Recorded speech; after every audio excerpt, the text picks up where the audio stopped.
بسم الله الرحمن الرحيم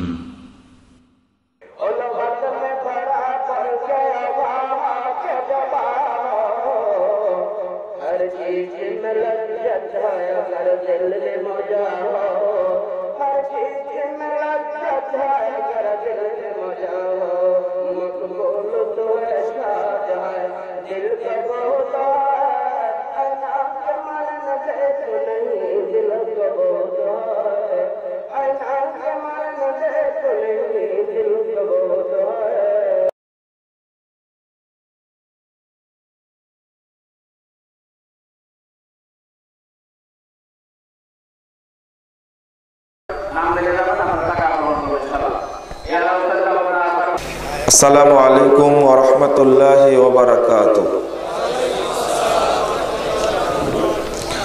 আসসালামু আলাইকুম ওয়া রাহমাতুল্লাহি ওয়া বারাকাতুহু।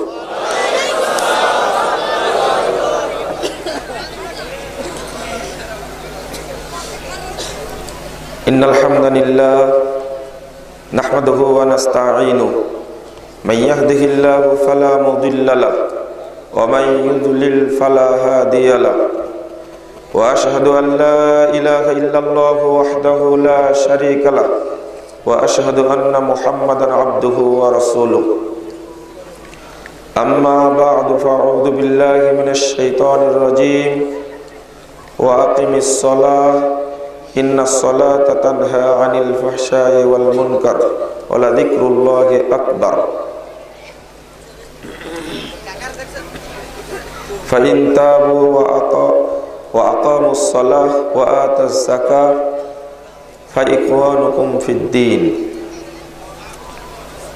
عن جابر رضي الله عنه قال سمعت رسول الله صلى الله عليه وسلم يقول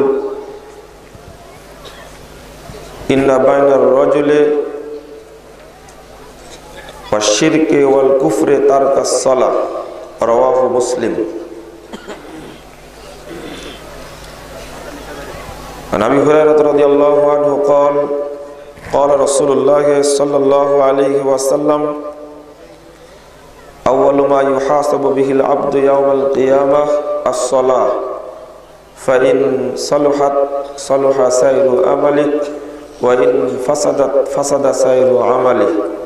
رواه الطبراني في الأوسط بإسناد صحيح.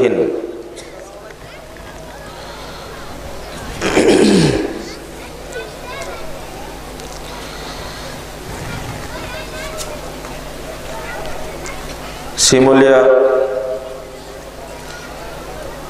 এলাকা কর্তৃক আয়োজিত 3 দিন ব্যাপী ইসলামিক সম্মেলনের দ্বিতীয় দিনের সম্মানিত সভাপতি, উপস্থিত মোহতারাম ওলামায়ে কেরাম, অতিথিবৃন্দ, সুধী মণ্ডলী, সামনে উপবিষ্ট শ্রদ্ধেয় মুসলিম ভাতৃমণ্ডলী, আমার প্রাণপ্রিয় ছাত্র যুবক ভাইয়েরা, পর্দার আড়ালের মা ও বোনেরা, আপনাদের পক্ষ থেকে ঘোষিত বিষয় রাসূল সাল্লাল্লাহু আলাইহি সাল্লামের সালাত ও জীবন আদর্শ, উক্ত শিরোনামে আমি আমার বক্তব্য উপস্থাপন করব ইনশাআল্লাহ। ওয়া তাওফীকি ইল্লা বিল্লাহ আলাইহি তাওয়াক্কালতু ওয়া ইলাইহি উনীব। আল্লাহ রাব্বুল আলামিনের প্রশংসা এবং মুহাম্মদ সাল্লাল্লাহু আলাইহি ওয়াসাল্লামের প্রতি দরুদ পাঠের পরে আমি 3 দিনব্যাপী ইসলামিক সম্মেলনের কমিটিকে আন্তরিক মোবারকবাদ জানাচ্ছি এবং যারা আয়োজন করেছেন, অর্থ দিয়ে, সময় দিয়ে, শ্রম দিয়ে, মেধা ও বুদ্ধি দিয়ে সহযোগিতা করেছেন, সর্বোপরি বিভিন্ন অঞ্চল থেকে, দূর দূরান্ত থেকে এসে সম্মেলনকে প্রাণবন্ত করেছেন, তাদের সকলের জন্য দোয়া করছি আল্লাহ যেন আমাদের এই প্রোগ্রামকে কবুল করে নেন, আমিন।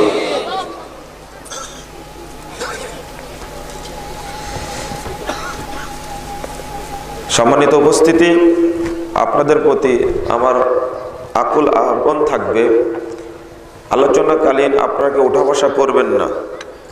পাশে অনেক মানুষ দোকানে ভিড় করে আছে, আমি তাদেরকে বলছি দোকানপাট বন্ধ করে আলোচনা শোনার জন্য প্রস্তুতি নিন। আমরা একান্তভাবে বিশ্বাসী, ইনশাআল্লাহ আমাদের আলোচনা আপনাদের জীবনে অবশ্যই পরিবর্তন নিয়ে আসবে, ইনশাআল্লাহ।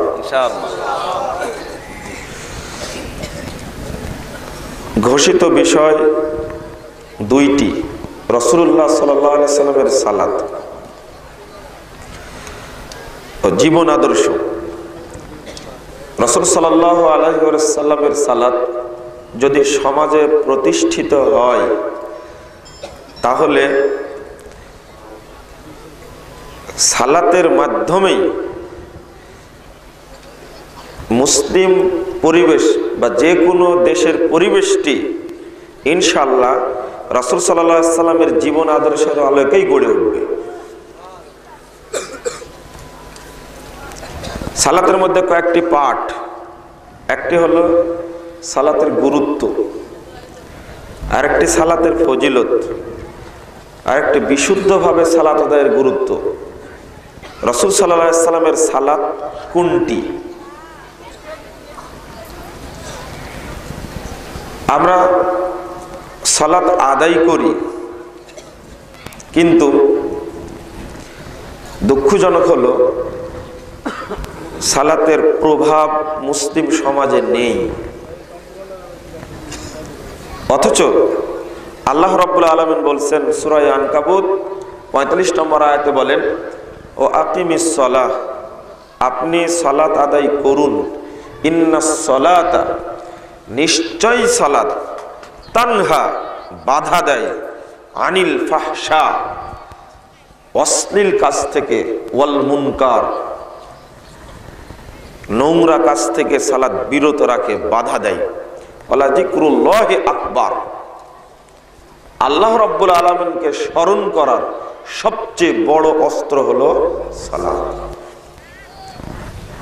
এই আয়াত অংশে আল্লাহর স্পষ্ট দাবি, যে ব্যক্তি সালাত আদায় করবে নিঃসন্দেহে তার মাধ্যমে কোনো অপকর্ম, কোনো নোংরা কাজ ঘটবে না। কিন্তু একজন মুসল্লি সালাত আদায় করে আবার ঘুষ খায়, একজন ব্যক্তি তাহাজ্জুদ পড়ে আবার সুদ খায়, নিজে মসজিদে আজান দেয়, মসজিদে পড়ে থাকে, মেয়েটি আবার 14 ফেব্রুয়ারি বেশ্যা দিবসে ঘুরে বেড়ায়। এটা তো হয় না। নিজের স্ত্রী পহেলা ফাল্গুনের নামে, বসন্ত বরণের নামে যে কোথায় গেছে তা তো হিসাব নেই। আপনার সালাত কবুল হবে কেন? আজকে চলছে 14 ফেব্রুয়ারি, তরুণরা এর নাম দিয়েছে না ভ্যালেন্টাইন্স ডে, আর ইংরেজি বলছেন এখন আপনারা। প্রসঙ্গ যেটা, আপনার মেয়ে আজকের দিনে কোথায় গিয়েছিল আপনারা জানেন? খোঁজ রাখেন? আপনার মেয়েটাকে আপনার ফেরেশতা মনে করে ঢাকা ইউনিভার্সিটিতে ভর্তি করেছেন, পয়লা বৈশাখের দিন কোথায় গেছিল সেটাও জানেন না। বহু মেয়ে আজকে, বহু মা আজকে প্রোগ্রাম শুনতে এসেছে, তারা তাদের পরিবার সম্পর্কে, তাদের ছেলে মেয়ে সম্পর্কে কোনো জ্ঞানই রাখে না। আপনি একজন মুসল্লি হতে পারেন, যদি এই নোংরামি যদি আপনার মাধ্যমে বন্ধ না হয়, তাহলে সালাত নামের ভণ্ডামি করে না, এটা কোনো সন্দেহ নেই। যদি আপনার অশ্লীল কাজ বন্ধ না হয়, তাহলে আল্লাহর বাণীটা উল্টে যাচ্ছে। আপনি কি হিসাব করেছেন? আপনি কিসের মুসল্লি? আল্লাহর দাবি উল্টে যাচ্ছে কেন? আল্লাহ বলছে ইন্নাস সালাতা তানহা, নিশ্চয়, নিশ্চয়, অবশ্যই বাক্য বলেছেন, তানহা, বাধা দিবে সালাত, আনিল ফাহশা ওয়াল মুনকার, অশ্লীল নোংরা জঘন্য কর্মকে বাধা দিবেই দিবে, এতে কোনো সন্দেহ নেই। কিন্তু আপনার সালাত বাধা দেয় না কেন?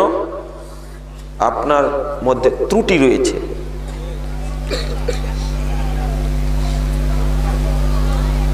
ভালোবাসা দিবস বলাটা আপনার মুখে মানায় না, যেমন টঙ্গীর ইজতেমাকে বিশ্ব ইজতেমা বলা আপনার মুখে মানায় না। রাজশাহী বিশ্ববিদ্যালয়ে যখন পড়েছি তখন ছেলেরা বলেছে, ছেলেদের মুখেই শুনেছি নোংরা দুইটি কথা, মানে যৌনাচারের প্রভাব 14 ফেব্রুয়ারি এতই হয় যে সমস্ত বুদ্ধিজীবী আমেরিকা ব্রিটেনের 5-8টা বদ যারা বাংলাদেশে আছে এদেরকে এক জায়গায় ধরে রাষ্ট্রীয়ভাবে শাস্তি করা উচিত। কারণ এরা তরুণ তরুণী, যুবক যুবতী, ছাত্র ছাত্রী চরিত্রকে নষ্ট করে বাংলাদেশের ছাত্রদেরকে একবার নোংরামের পর্যায়ে নামিয়ে দিয়েছে তারা। এই বাংলাদেশে কোশ্চিন কালেও 14 ফেব্রুয়ারি বেশ্যা দিবস চলতে পারে না। পয়লা ফাল্গুনের নামে বসন্ত বরণ নামে বসন্ত ভরণ চলতে পারে না কখনোই। এই বুদ্ধি, এই ব্যবস্থা যারা নিয়ে এসেছে তাদের বাংলাদেশে অবস্থান করার কোনো সুযোগই নেই। তাদেরকে আপনারা শিক্ষিত বলতে পারেন, মিডিয়া কর্মী বলতে পারেন, কোরআন এবং সুন্নাহর দৃষ্টিতে তাদের মাথায় গোবর পুরো আছে, তাদের মতো অশিক্ষিত বর্বর আর কেউ নাই। জাতিকে আজ পর্যন্ত বোঝানো যায়নি যে কোনো দিবস পালন হলে শিরক। এক বাক্যে মনে রাখুন, মা বোনদের উদ্দেশ্যে বলছি, পহেলা বৈশাখ হোক, পহেলা ফাল্গুন হোক, 14 ফেব্রুয়ারি হোক, 21 ফেব্রুয়ারি হোক, 26 মার্চ হোক, 16 ডিসেম্বর হোক, আপনার জন্মদিন হোক, আপনার বাবার মৃত্যুদিন হোক, জন্মদিন হোক না কেন, ম্যারেজ ডে হোক না কেন, যত দিবস পালন রয়েছে, যদিও হয় সেটা 12ই রবিউল আউয়াল, নবীর নামে জন্মদিন পালন করা, নিঃসন্দেহে শিরক। ওই দিনের পূজা করা হয়, এই শিরক চলবে না বাংলার মাটিতে। 31st নাইটের নামে এখন মানুষ নাম দিয়েছে 31st নাইট। লজ্জা লাগে কথা বলতে, লজ্জা লাগে। আশ্চর্য, আজকে অমুসলিমদের সংস্কৃতি আর মুসলিমের সংস্কৃতি সব একাকার হয়ে গেছে। রাজশাহী বিশ্ববিদ্যালয়ে যখন 3rd ইয়ারে পড়াশোনা করি, দুর্গা পূজা থেকে বেরিয়ে এসেছে এক ছেলে। আপনার সালাত কবুল হয় না কেন দেখেন, একটু হিসাব করে দেখেন। আপনি একবার সাপের মুখে চুম্বন করেন, আপনি একবার বেজির মুখে চুম্বন করেন, এই চরিত্র নিঃসন্দেহে মুনাফেকি চরিত্র। কেন বুঝিয়ে বলি, দুর্গা পূজার পরে ক্যাম্পাস খুলেছে, একই মেসে 2 ছাত্র থাকে, একই রুমে বসবাস করে, একই ডিপার্টমেন্টে পড়ে, ক্যাম্পাসে হেঁটে আসছে, আর মুসলিম ছেলেটি হিন্দু ছেলেকে বলছে, আচ্ছা তোরা দুর্গা পূজায় যাস কেন, তোরা দুর্গা পূজায় গিয়ে কি করিস? তখন এই তোদের মা কি কলা খেতে পারে, ফুলের গন্ধকে শুকতে পারে, মিষ্টি কেন নিয়ে যাস? তখন হিন্দু ছেলেটা চুপে গেছে। আমি বলছি, চমৎকার কথা বললে তো তুমি। আরে ওরা পূজা করে, ওদের তো নাক হাত পা আছে তৈরি করে, খুব দামি শাড়ি পরে তাদের মাকে রাখে, ঘরের মধ্যে যত্ন করে রাখে। কিন্তু তুমি যে 21 ফেব্রুয়ারিতে বিভিন্ন দিবস পালন করার জন্য সারা বছর যেখানে শিয়াল কুকুরে পায়খানা করে, ওই জায়গায় গিয়ে তুমি দামি ফুল দিয়ে শ্রদ্ধা জানাও, তোমার লজ্জা লাগে না? ওর তো হাতও নেই পাও নেই, ওর কি হাত পা আছে? ওর চোখও নেই, ও তো স্রেফ সিমেন্ট বালি দ্বারা তৈরি করা, রড দ্বারা তৈরি করা, আর তো কিছুই নেই। তখন হিন্দু ছেলেটা প্রাণ ফিরে পেয়েছে, বলছে এবার তুমি বলো তাহলে। কি চমৎকার সংস্কৃতি আমাদের দেশে! আমাদের তো লজ্জা করা উচিত, আমাদের তো হিসাব করা উচিত। এই মুসলিম সংস্কৃতি নষ্ট হলো কিভাবে? মুসলিমের মাথা নত হবে একমাত্র আল্লাহর সামনে, খাম্বার সামনে মাথা নত হতে পারে না। পহেলা বৈশাখের নামে এমপি সাহেব 5,000 টাকার বৈশাখে ইলিশ খাচ্ছে, 5,000 টাকা কেজি বৈশাখী ইলিশ খাচ্ছে। খাচ্ছে, যখন 3000 টাকা কেজি ইলিশ কিনে এনেছে, পান্তা ভাত খাওয়ার নামে পায়খানা খাচ্ছে। কারণ এই জন্যই বলবো, এই দেশের হাজারো হাজারো কোটি কোটি দরিদ্র মানুষ রয়েছে, শীতের মধ্যে পোশাক পায় না, পেটে দুইটা খেতে পায় না, সারা দিন কাজ করার পরে তার রুজি নিশ্চিত হয় না, সারা মাস কাজ করছে গার্মেন্টসে, এই মেয়েগুলো এই ছেলেগুলো পেটের দিয়ে কাজ করছে, টাকা দেওয়ার নামে মজুরি দেওয়ার নামে ছলনা করা হয়। সেই দেশে এমপি মন্ত্রীর যে দৌলত দেখা দিচ্ছে, এটা সব দেশের বিরুদ্ধে একটা ষড়যন্ত্র ছাড়া কিছু নয়। মানুষকে বোঝানো যায় না আপনার ইবাদত কবুল হবে, এটা কে বলেছিল? আপনাকে কে বলেছে? এক, আকীদায় ত্রুটি রয়েছে, এই ত্রুটি আপনাকে বের করতে হবে। আপনি নিজে সংশোধন হন, পরিবারকে সংশোধন করুন, সালাত নামের ভণ্ডামি করবেন না। মুহাম্মদ সাল্লাল্লাহু আলাইহি ওয়াসাল্লাম বল, আল্লাহ রাসূল বল, আল্লাহ রাব্বুল আলামিন বলেছেন, ইন্নাস সালাতা তানহা আনিল ফাহশাই ওয়াল মুনকার, নিশ্চয় সালাত বাধা দান করবে। এটা আল্লাহর বাণী, বাধা দিবে, এটা বিশ্বাস করি, বাধা দিবে, এতে কোনো সন্দেহ নাই। দেখুন মুসল্লি কাকে বলে, চলুন রাসূল সাল্লাল্লাহু আলাইহি ওয়াসাল্লামের যুগের মুসল্লিরা আর আমাদের যুগের মুসল্লিরা দেখুন। আর একটা হাদিস আগে বলেনি, তিরমিজি 2863 নম্বর হাদিসটা খুলুন। মুহাম্মদ সাল্লাল্লাহু আলাইহি ওয়াসাল্লাম বলেন, মান দাআ বিদাওয়াল জাহেলিয়া ফাহুয়া মিন জুসা জাহান্নাম, যে ব্যক্তি জাহেলিয়াতের দিকে মানুষকে আহ্বান করবে, যে ব্যক্তি জাহেলি কার্যক্রম প্রতিষ্ঠা করার চেষ্টা চালাবে, মানুষের মাঝে সমাজে জাহেলিয়াতকে ছড়াবে, ফাহুয়া মিন জুসা জাহান্নাম, ওই ব্যক্তি জাহান্নামীদের অন্তর্ভুক্ত হবে। ওয়াইন সামা, যদিও সিয়াম পালন করে, ওয়াসাল্লা, যদিও সালাত আদায় করে, ওয়াজামা আন্নাহু মুসলিম, যদিও নিজেকে পাক্কা মুসলিম বলে মনে করে, তবুও জাহান্নামে যাবে। সালাত পড়লেও, সিয়াম পালন করলেও, ওই ব্যক্তি পাক্কা মুসলিম বলে দাবি করলেও যদি কোনো জাহেলি কাজের সাথে জড়িত থাকে, মুসলিম সমাজে যদি জাহেলিয়াতের আবির্ভাব ঘটায়, নিঃসন্দেহে ওই ব্যক্তির জন্য জান্নাত নয়, ও জাহান্নামে যাবে। কারণ হাদিস স্পষ্ট দলিল বহন করে, প্রমাণ বহন করে, জাহেলিয়াতকে আহ্বান করা যাবে না। মুসলিম সমাজে গণতন্ত্রের প্রকাশ ঘটিয়ে, ধর্মনিরপেক্ষ মতবাদের প্রকাশ ঘটিয়ে, জাতীয়তাবাদের প্রকাশ ঘটিয়ে, পীরতন্ত্র, তরিকাতন্ত্র, সমাজতন্ত্রের প্রকাশ ঘটিয়ে ইসলামকে ডুবানো হচ্ছে, মানব রচিত মতবাদকে, এই জাহেলিয়াতকে মানুষের সামনে উন্মুক্ত করা হচ্ছে। এই জাহেলিয়াতকে সামনে নিয়ে আপনি একবার জাহেলিয়াতকে গ্রহণ করেন, আবার বলেন মুহাম্মদ সাল্লাল্লাহু আলাইহি ওয়াসাল্লামের তরিকায় সালাত আদায় করছে, কোশ্চেন কালেও নয়। আপনাকে যদি মুনাফিক না বানাতে পারি, আপনি যে ভণ্ড যদি না বানাতে পারি, আমি আর বক্তব্য দেব না। শুনুন, দুই দিকে চুম্বন করা যাবে না, এক পথে আগাতে হবে। আপনি পূজা মণ্ডপেও যাবেন, আপনি খাম্বার কাছেও যাবেন, আবার মসজিদে এসে মাথা ঠুকবেন। আল্লাহ এই ধরনের ভণ্ডামি চান না। কেন?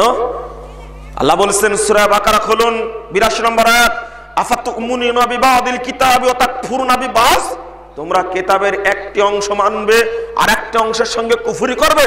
ফামা জাযাউ মান ইয়াফআল যালিকা ইল্লা খিযুন ফিল হায়াতিদ দুনিয়া ওয়া ইয়াউমাল কিয়ামাতি ইউরাদ্দুনা ইলা আশাদ্দিল আযাব। আল্লাহ বলেন, এই চরিত্রের লোক যদি থাকে, পৃথিবী দুনিয়াবী জীবনে তারা লাঞ্ছিত হবে, কাল কিয়ামতের মাঠে কঠিন শাস্তির দিকে তাদেরকে ধাবিত করা হবে।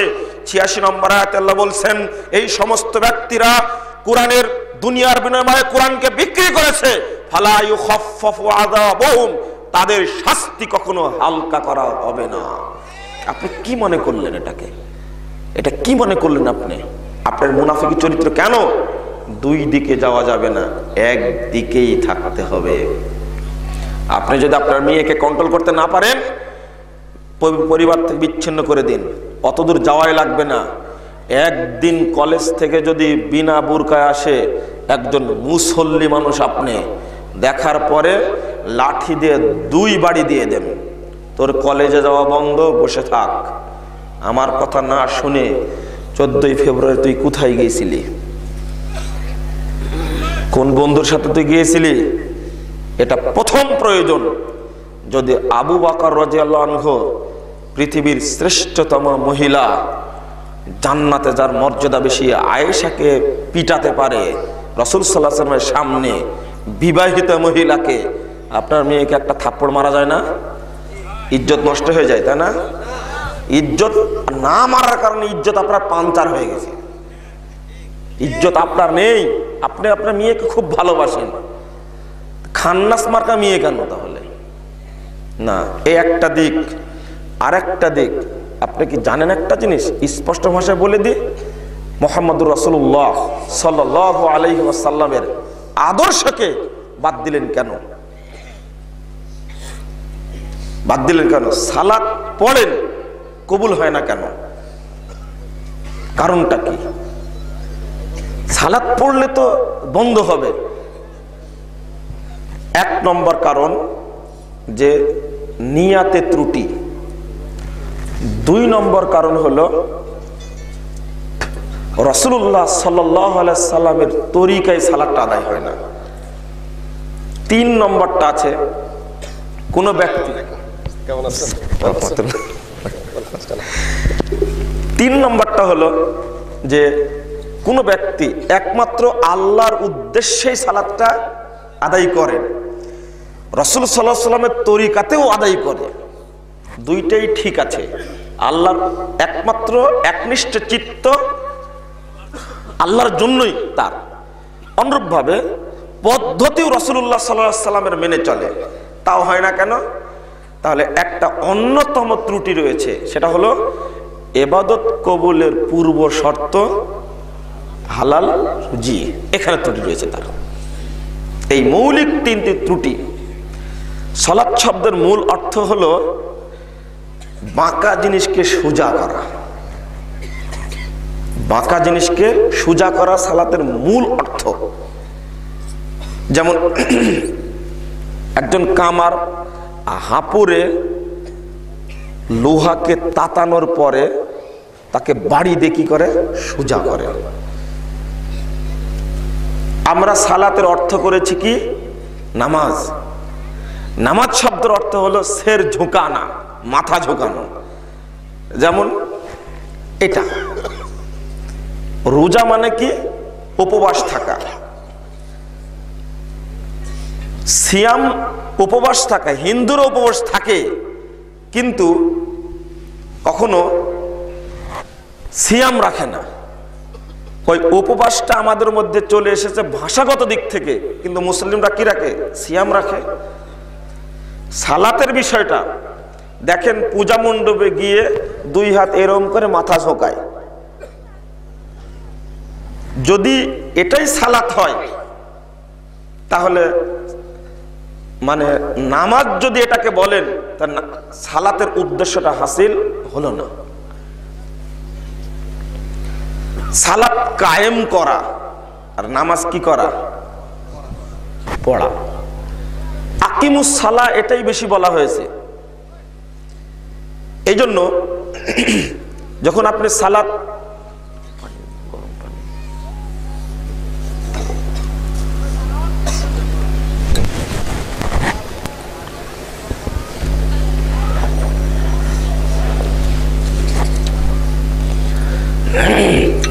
সালাত কায়েম করা আর নামাজ পড়া এক জিনিস নয়। সালাত অর্থ প্রার্থনা করা হয়। আসলে সালাতের মৌলিক অর্থ বাংলা প্রতিশব্দ হয় না। ইবাদত মানে কি বললি? উপাসনা, এটাও হয় না। যেমন যাকাতের অর্থ কি করবেন? পবিত্রতা। যাকাতকে যাকাত বলি কেন? হজকে হজ বলি কেন? রমজানের তো প্রতিশব্দ তৈরি করিনি আমরা, করেছি না, রমজানই বলি, হজকে হজই বলি। কালেমা মানে বাক্য, কালেমাকে কালেমাই বলি। দুইটা শব্দ শুধু কি? সালাত এবং সিয়াম, এই দুইটা প্রতিশব্দ বের করেছে কি? নামাজ আর রোজা। এই দুইটা ফার্সি শব্দ, তাও বাংলা ভাষায় বলি না আমরা, তাও বাংলা ভাষায় বলি না, এটা ফার্সি আর উর্দুতে ব্যবহার হয়। আমরা সালাত শব্দটি বলার চেষ্টা করি। সালাত আদায়ের সময় গুরুত্বের দিক থেকে আমি এতটুকু বলবো, যারা মুসল্লি নয় তাদের উদ্দেশ্যে কয়েকটি কথা সংক্ষেপে বলবো, কারণ এরা আমার উদ্দেশ্য নয়। আল্লাহ রব্বুল আলামিন সৃষ্টি করার পরে কোন ব্যক্তি ইসলাম গ্রহণ করার পরে সালাতের ওয়াক্ত হলেই তার উপরে ফরজ সালাত। সালাত এত গুরুত্বপূর্ণ, কিন্তু যারা সালাত পড়ে না তাদের মধ্যে নিকৃষ্ট, তাদের মতো জঘন্য, তাদের মতো বর্বর পৃথিবীতে আর অন্য কোনো জীব নেই, কোন চতুষ্পদ জন্তু নেই। কারণ ও কৃতজ্ঞতা স্বীকার করে না। আল্লাহ রাব্বুল আলামিন বলছেন সূরা তাওবা 11 নম্বর আয়াত, ওয়া ইন তাবু ওয়া আকামুস সালাহ ওয়া আতুজ যাকাত ফা ইখওয়ানুকুম ফিদ্দিন, যদি তারা তওবা করে, সালাত আদায় করে আর যাকাত দেয়, তবে তারা তোমাদের দ্বীনি ভাই। সালাত আদায় না করলে কোনো ব্যক্তি দ্বীনি ভাই হতে পারে না। ফাখলাফা মিন বাদিহিম খালফুন আযাউস সালাতা ওয়াত্তাবাউশ শাহাওয়াত ফায়ালকাউনা গায়্যা। সূরা মারইয়াম 59 নম্বর আয়াত আল্লাহ বলছেন, তাদের পরে এক শ্রেণীর হতভাগা অপদার্থ ব্যক্তি ছিল, তাদের পরে সবচেয়ে বড় অপদার্থ যারা, কারা? এই পৃথিবীতে অপদার্থ সবচেয়ে নোংরা জঘন্য, যাদেরকে হিসাব করা যায় না, তারা কারা? আল্লাহ বলছেন যারা আদাউস সালাতা, যারা সালাত নষ্ট করে, পড়ে না, ওয়াত্তাবাউশ শাহাওয়াত, নিজের প্রবৃত্তির অনুসরণ করে। মুয়াজ্জিন আজান দিল, সালাতের আহ্বান করলো, ওই চাইষ্টলে বসে নিজের ইচ্ছায় নিজ গতিতে কাজ করছে, একে কি বলবেন আপনি? ইবলিস, শয়তান। নিজের প্রবৃত্তির অনুসরণ করছে। একটু পরে আমি হাদিসটি বলবো, এখানে আসবো আবার। প্রবৃত্তির অনুসরণ করছে, সালাতের আজান হলো, সালাত পড়ে নাও, নিজের যেটা সেটাই করছে। যে যখন আল্লাহর আনুগত্য প্রয়োজন, তখন যদি আল্লাহর আনুগত্য না করা হয়, প্রবৃত্তির অনুসরণ করা হয়, আর প্রবৃত্তির মূলত তৈরি করে দেয় কে? শয়তান। এই জন্য একটা হাদিস এখানেই বলেনি, 1080 নম্বর হাদিস ইবনু মাজাতে আসছে, মান তারাকা সালাহ, যে ব্যক্তি সালাত ছেড়ে দিল, ফাকাদ আশরাকা, সে ব্যক্তি শিরিক করল। শিরিকের সাথে সম্পর্ক কি? কুফরি করে একটা বিষয়ে, মানলো না, কুফরি করলো।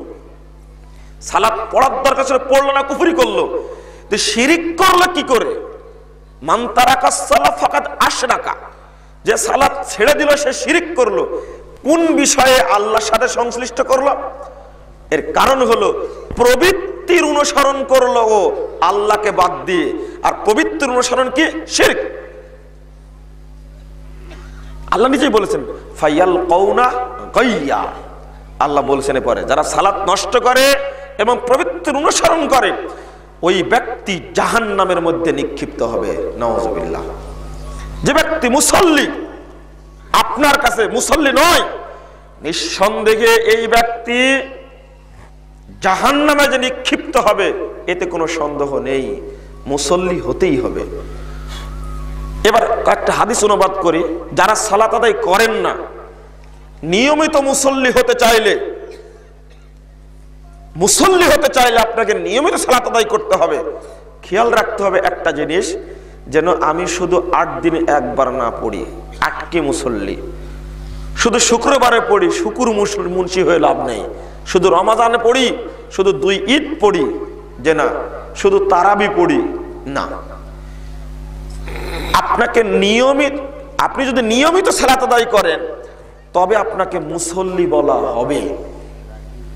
আপনাকে আরেকটা জিনিস বলছি, মুহাম্মদ রাসূলুল্লাহ, একটা বাচ্চা হারানো গেছে 8 বছর বয়স, বাড়ি কাঞ্চন, নাম রাকিবুল। আচ্ছা, শুনে ফেলেছেন। সম্মানিত সভাপতি সাহেব বলে দিয়েছেন, কাঞ্চনে বাড়ি, রাকিবুল ইসলাম নাম, রাকিবুল নাম ছেলেটার, মাত্র 8 বছর বয়স। এই ছেলেটা যদি কারো কাছে থেকে থাকে, আপনি অনুগ্রহপূর্বক এখানে নিয়ে আসবেন, মঞ্চের কাছে নিয়ে চলে আসবেন। রাকিবুল নাম, বাড়ি কাঞ্চন, বয়স 8 বছর। কি যেন বলছিলাম, যেন ভুলে গেলাম। নিয়মিত মুসল্লি। নিয়মিত মুসল্লি না হলে, সালাত আদায় না করলে ওই ব্যক্তি মুসল্লি নয়। সহিহ মুসলিমে একটা হাদিস বর্ণিত হয়েছে, 1520 নম্বর হাদিস। কোনো দিক তাকানো যাবে না, আমার দিকে লক্ষ্য করুন। 1520 নম্বর হাদিস, মূল মুসলিমের 232 পৃষ্ঠা হাদিসটি বর্ণিত হয়েছে। রাসূলুল্লাহ সাল্লাল্লাহু আলাইহি ওয়াসাল্লাম বলছেন, মান সাররাহু আইয়ালকিয়া গাদান মুসলিমান। খুব মনোযোগ দিয়ে শুনুন হাদিসটি। রাসূল সাল্লাল্লাহু আলাইহি ওয়াসাল্লাম বলছেন, কাল কিয়ামতের মাঠে কোনো ব্যক্তি যদি আনন্দিত হতে চায়, কিভাবে? আল্লাহর সঙ্গে সাক্ষাৎ করবে মুসলিম হয়ে। মুসলিম হিসাবে আল্লাহর সঙ্গে সাক্ষাৎ করতে যদি কোনো ব্যক্তি চাই কাল কিয়ামতের মাঠে, তাহলে কি করবে? ফালিউ হাফিজ আলা হাউলাইল সালাওয়াতিল খামস। ওই ব্যক্তি যেন 5 ওয়াক্ত সালাতের হেফাজত করে। আল্লাহর সামনে যদি আপনি দাঁড়াতে চান, আল্লাহর সন্তুষ্টি অর্জন করতে চান, দিদার লাভ করতে চান, এবং দিদার যদি পান আপনি সন্তুষ্ট হবেন, আনন্দিত হবেন, শর্ত করছেন রাসূল সাল্লাল্লাহু আলাইহি ওয়াসাল্লাম সেজন্য 5 ওয়াক্ত সালাতকে হেফাজত করে। এর বিকল্প পথ নেই। হাদিস শব্দ ব্যবহার মুসলিমান, গাদান মুসলিমান শব্দ ব্যবহার করা হয়েছে। আগামীকাল কিয়ামতের মাঠে উঠতে হলে আপনার শর্ত কয় রাকাত সালাত, কয় ওয়াক্ত সালাত? 5 ওয়াক্ত সালাত পড়তেই হবে, নাহলে ওই ব্যক্তি মুসলিম হিসাবে উঠতে পারবে না। এই হাদিস প্রমাণ করে। নাসাইতে খুলুন, প্রথম খণ্ডের 98 পৃষ্ঠা একটা হাদিস বর্ণিত হয়েছে। মিহজান নামক এক সাহাবী রাসূল সাল্লাল্লাহু আলাইহি ওয়াসাল্লামের সাথে বৈঠকেই ছিলেন। আপনার কি রাগ করছেন মনে হয় যে মুসল্লিদের সম্পর্কে বলা, আমাদের যারা সালাত পড়ে না ওদের সম্পর্কে বলতে গেল কেন? তাই অধিকাংশ মানুষ এখানে যারা মুসল্লি তারা ভাববেন যে আমরা তো মুসল্লি, যারা বেনামাজি সালাত আদায় করে না তাদের সম্পর্কে বলার কি দরকার? আপনার পক্ষে আমিও এদের সম্পর্কে বলার দরকার নাই, কিন্তু একটু সচেতনতা মাঝে মাঝে বৃদ্ধি করা লাগে, যেন আপনি আবার সালাত ছুটিয়ে না দেন। আপনারা তো ভয় থাকতে পারে। রাসূল সাল্লাল্লাহু আলাইহি ওয়াসাল্লাম বলছেন, ওই মিহজানকে বলছেন, বসেছিলেন, সালাতের আজান যখন হয়ে গেল তখন আল্লাহর নবী সাল্লাল্লাহু আলাইহি ওয়াসাল্লাম এবং সাহাবায়ে কেরাম সালাত আদায় করলেন, মিহজান বসে আছে। তখন ফিরে এসে বলছেন, মা মানাকা আন তুসাল্লিয়া মা'আন নাস। এই তোমাকে কিসে বাধা দিল মুসল্লিদের সাথে সালাত আদায় করতে? মানুষ সালাত আদায় করলো, তুমি সালাত আদায় করলে না কেন? আলাস্তা বিরজুলিন মুসলিম, তুমি কি মুসলিম ব্যক্তি নও? কি প্রমাণ করে এই হাদিস? কি প্রমাণ করে? সালাত যে ব্যক্তি আদায় করে না ওই ব্যক্তির মুসলিম বলে দাবি করার কোনো সুযোগই নেই। বলছেন আল্লাহ নবী সরাসরি স্পষ্ট করে, আলাস্তা বিরজুলিন মুসলিম, তুমি কি মুসলিম ব্যক্তি নও? তুমি লোকদের সাথে সালাত পড়লে না কেন? মিহজান বাড়িতে সালাত আদায় করে এসেছে, মনে করেছে সালাত হয়ে গেছে, বাড়িতে সালাত আদায় করে বসে আছে। তখন তিনি উত্তর দিচ্ছেন যে রাসূল সাল্লাল্লাহু আলাইহি ওয়াসাল্লাম, আমি বাড়িতে সালাত আদায় করে এসেছি। প্রশ্ন হলো এখানে, একজন সাহাবী মিহজান রাদিয়াল্লাহু আনহুকে রাসূল সাল্লাল্লাহু আলাইহি ওয়াসাল্লাম চিনেন, সালাত শুধু আদায় না করার কারণে তিনি মুসলিম হিসাবে প্রশ্ন তুললেন, আলাস্তা বিরজুলিন মুসলিম, তুমি কি মুসলিম ব্যক্তি নও? অর্থাৎ আল্লাহর নবী সাল্লাল্লাহু আলাইহি ওয়াসাল্লাম ইঙ্গিত দিলেন মুসলিম ব্যক্তির প্রধান বৈশিষ্ট্য হলো কি? সালাত আদায় করা। সহিহ মুসলিমের মূল মুসলিম 61 পৃষ্ঠা খুলুন। রাসূল সাল্লাল্লাহু আলাইহি ওয়াসাল্লাম বলছেন, অনেকগুলো হাদিস সব অনুবাদ করলে সময় চলে যাবে। ইন্না বাইনা রাজুলি ওয়াল কুফরি ওয়া শিরকি তারকাস সালাহ। কোন ব্যক্তি কাফের মুশরিক এর মাঝে আর বান্দার মাঝে মৌলিক পার্থক্য হলো সালাত। আপনারা একটা কাজ করেন, সেটা হলো পরের হাদিসটা তিরমিজির 2622 নম্বর হাদিস, 2622 নম্বর হাদিস। রাসূল সাল্লাল্লাহু আলাইহি ওয়াসাল্লাম বলছেন, আল আহদু বাইনানা ওয়া বাইনাহুম আমাদের মাঝে আর অন্যদের মাঝের অঙ্গীকারটা হলো আসসালাম, সালাতটা অঙ্গীকার। ফামান তারাকাহা, যে ব্যক্তি সালাত ছেড়ে দিল, ফাকাত কাফারা, সে ব্যক্তি কুফরি করলো না কাফের হয়ে গেল। এখানে একটি আমি অনুবাদের দিকটা আমি খেয়াল করি, মান তারাকাস সালাত ফাকাত কাফারা। কিছু জাল হাদিসও আছে এর মর্মে, জয়ীফ হাদিসে কিছু আছে, তবে এটা তো সহিহ হাদিস। যে ব্যক্তি সালাত ছেড়ে দিল সে কাফের হয়ে গেল না কুফরি করলো? বাংলাদেশে অনুবাদ চালু আছে যে মান তারাকাস সালাত ফাকাত কাফারা, যে ব্যক্তি সালাত ছেড়ে দিল সে কাফের হয়ে গেল। আবার মান তাআল্লাকা তামিমাতান ফাকাত আশরাকা, যে ব্যক্তি তাবিজ লটকালো সে না মুশরিক হয়ে গেল। এই তো অনুবাদে এত তফাৎ কেন? এই অনুবাদও করছেন সে কাফের হয়ে গেল, আর তাবিজ ঝুলানোর ক্ষেত্রে শব্দ তো একই, তখন বলছে কি শিরিক করলো, আর ওখানে বলছে কাফের হয়ে গেল। তাহলে ওখানে যদি কাফের হয়ে যায় তাহলে এই জায়গায় কি বলতে হবে? মুশরিক হয়ে গেল। দুই জায়গায় দুই অনুবাদ। ফাকাত আশরাকা, সে শিরিক করলো, এই অনুবাদটাই সঠিক। ফাকাত কাফারা, সে কুফরি করলো, কাফের হয়ে গেল, এই অনুবাদ ঠিক নয়। হ্যাঁ বলতে পারেন মান হাদ্দাসা আন্নি বিহাদিসিন ইউরা আন্নাহু কাযিব ফাহুয়া আহাদুল কাযিবিন, ওখানেও যেটা যেখানে আছে সেটা লাগান। যে ব্যক্তি জানা সত্ত্বেও সন্দেহ করে একটি হাদিস বর্ণনা করলো যে হাদিসটা মিথ্যা, ফাহুয়া আহাদুল কাযিবিন, সে মিথ্যুকদের একজন।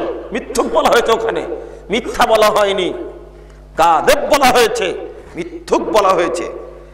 তাহলে মূলনীতিটা শুনে রাখুন। 2621 নম্বর হাদিসে রাসূলুল্লাহ সাল্লাল্লাহু আলাইহি সাল্লাম বলেছেন, কানা আসহাবু মুহাম্মাদিন সাল্লাল্লাহু আলাইহি ওয়াসাল্লাম লা ইয়ারাউনা মিনাল আ'মালি শাইয়ান তারকাহু কুফরুন গায়রাস সালাহ। তারকাস সালাহ, রাসূল সাল্লাল্লাহু আলাইহি ওয়াসাল্লামের সাহাবা কেরাম, সাহাবীগণ কোন কাজ ছেড়ে দিলে, যত আমল আছে কোন আমল কেউ ছেড়ে দিলে কুফরি বলতেন না, কিন্তু কোন ব্যক্তি যদি সালাত ছেড়ে দিত তাহলে কি বলতো? কুফরি করলো। এটা এতগুলো হাদিস নিয়ে আসার পিছনে একটি কথা, কোন ব্যক্তি যদি সালাতকে অস্বীকার করে ওই ব্যক্তি নিঃসন্দেহে কাফের, চিরস্থায়ী জাহান্নামে যাবে। এক, যদি কোনো ব্যক্তি সালাতকে বিশ্বাস করে অলসতায় পড়ে না, সালাতকে বিশ্বাস করে অলসতা করে পড়ে না, তাগিদ দিলে পড়ে, এই ধরনের ব্যক্তি সালাত না পড়ার কারণে নিঃসন্দেহে জাহান্নামে যাবে। তবে ওই ঈমানটা থাকার কারণে এক সময় জান্নাতে আসবে। পরিষ্কার কথা, এটা হলো আকীদা। সালাতের ব্যাপারে এটা আকীদা। সালাত আদায় করে না অলসতার কারণে, ও ব্যক্তি জাহান্নামে যাবেই। ফায়ালকাউনা গাইয়া, সে জাহান্নামের তলদেশে নিক্ষিপ্ত হবে সালাতটা নষ্ট করার কারণে। আর যে অস্বীকার করবে টোটালি সালাতকে, ও কাফের এবং চিরস্থায়ী জাহান্নামে। ও যদিও নাম তার আব্দুর রাজ্জাক হয়, যদিও নাম তার আব্দুর রহমান হয়, তবু কোথায় যাবে? জাহান্নাম যাবে। এটা হলো সালাফদের আকীদা, আহলে সুন্নাহ ওয়াল জামাত, আহলে হাদিসদের আকীদা এটা। এবার আপনাকে একটা তাত্ত্বিক বিষয় বলি, যারা সালাত আদায় করে না। সালাত কি সোজা জিনিস? সালাতটাকে আদায় করতেই যে হবে তার বাস্তব একটা দিক। যারা সালাত আদায় করেন না, মাইকের আওয়াজ যাচ্ছে, আগামী ফজর থেকে আপনাকে সালাত আদায় করতেই হবে সেই দাবি রাখলাম। সালাত আদায় না করে আপনি মারা যাওয়ার চেষ্টা করবেন না, মরলেই জাহান্নামে যেতে হবে। 1 মিনিটের জন্য কেউ জাহান্নামে যাবেন? 1 সেকেন্ড যেতে চান না? জাহান্নাম কি জিনিস জানেন? ফায়াল কাউনা গাইয়া, জাহান্নামের তলদেশে নিক্ষিপ্ত হবেন। রাসূল সাল্লাল্লাহু আলাইহি সাল্লাম বলেছেন, একটা সাহাবা কেরাম বলেছেন হঠাৎ করে একটা শব্দ হলো, তো বললেন এই তোমরা কি একটা শব্দ শুনলে? তো হ্যাঁ শুনলাম। তো জানো কি তোমরা এই শব্দটা কিসের? তখন বলছেন যে 70 বছর পূর্বে একটি পাথরকে জাহান্নামের মুখে ছেড়ে দেওয়া হয়েছিল। ওই পাথরটি 70 বছর পরে আজকে জাহান্নামের তলদেশে নিক্ষিপ্ত হলো। সেই শব্দ আপনি এবার ভাবুন তো দেখি, একটা বোঝার চেষ্টা করুন তো। একটা পাথর ছেড়ে দেওয়ার পরে ও 1 মিনিটে কত দূর নামতে পারে? এই পাথরটি 1 ঘন্টায় কত দূরে নামবে? এই পাথরটি 24 ঘন্টায় কত দূরে নামতে পারে? এই পাথরটি 1 সপ্তাহে কত দূরে নামবে? এই পাথরটি 1 মাসে কত দূর নামবে? এই পাথরটি 1 বছরে কত দূর নামবে? সেখানে 70 বছর যাবত নামলো, তলদেশে নিক্ষিপ্ত হলো। এবার ভাবুন আপনি জাহান্নাম কত গভীর। আপনি ভয় করেন না কেন? এই মুসল্লি নয় যে ব্যক্তি, তোমাকে লক্ষ্য করে বলছি, লজ্জা করে হলেও, একটু ভয় করে হলেও সালাত আদায় করা শুরু করো। এক, যুদ্ধ চলছে, কাফের মুশরিক, জোহরের সালাতের সময় হয়ে গেছে, সালাত আদায় না করে আপনি জান্নাতে যাবেন? আপনাকে কে বলল? যুদ্ধ চলছে, গোলাগুলি চলছে, জোহরের সালাতের সময় হয়ে গেছে, 500 লোক আছে, দলনেতা, মুসলিম দলনেতা, আমির যিনি প্রধান, সেনাপ্রধান, তিনি 2 ভাগে ভাগ করবেন। জোহরের সালাতের সময় হয়ে গেছে, আসরের সালাতের সময় হয়েছে, গোলাগুলি চলছে। এমন অবস্থায় যুদ্ধের ক্ষেত্রে 2টা ভাগ হয়ে যেতে হবে। মুসলিম সৈন্য 1 ভাগ শত্রুর সামনে থাকবে, আর 1 ভাগ আসবে সালাত আদায়ের জন্য। এরপরেও সালাত মাপ নেই। আপনি কিভাবে ভাবলেন এটা? সালাত এমন একটা ইবাদত, সালাতের ওয়াক্ত পার করা খুব কঠিন ব্যাপার।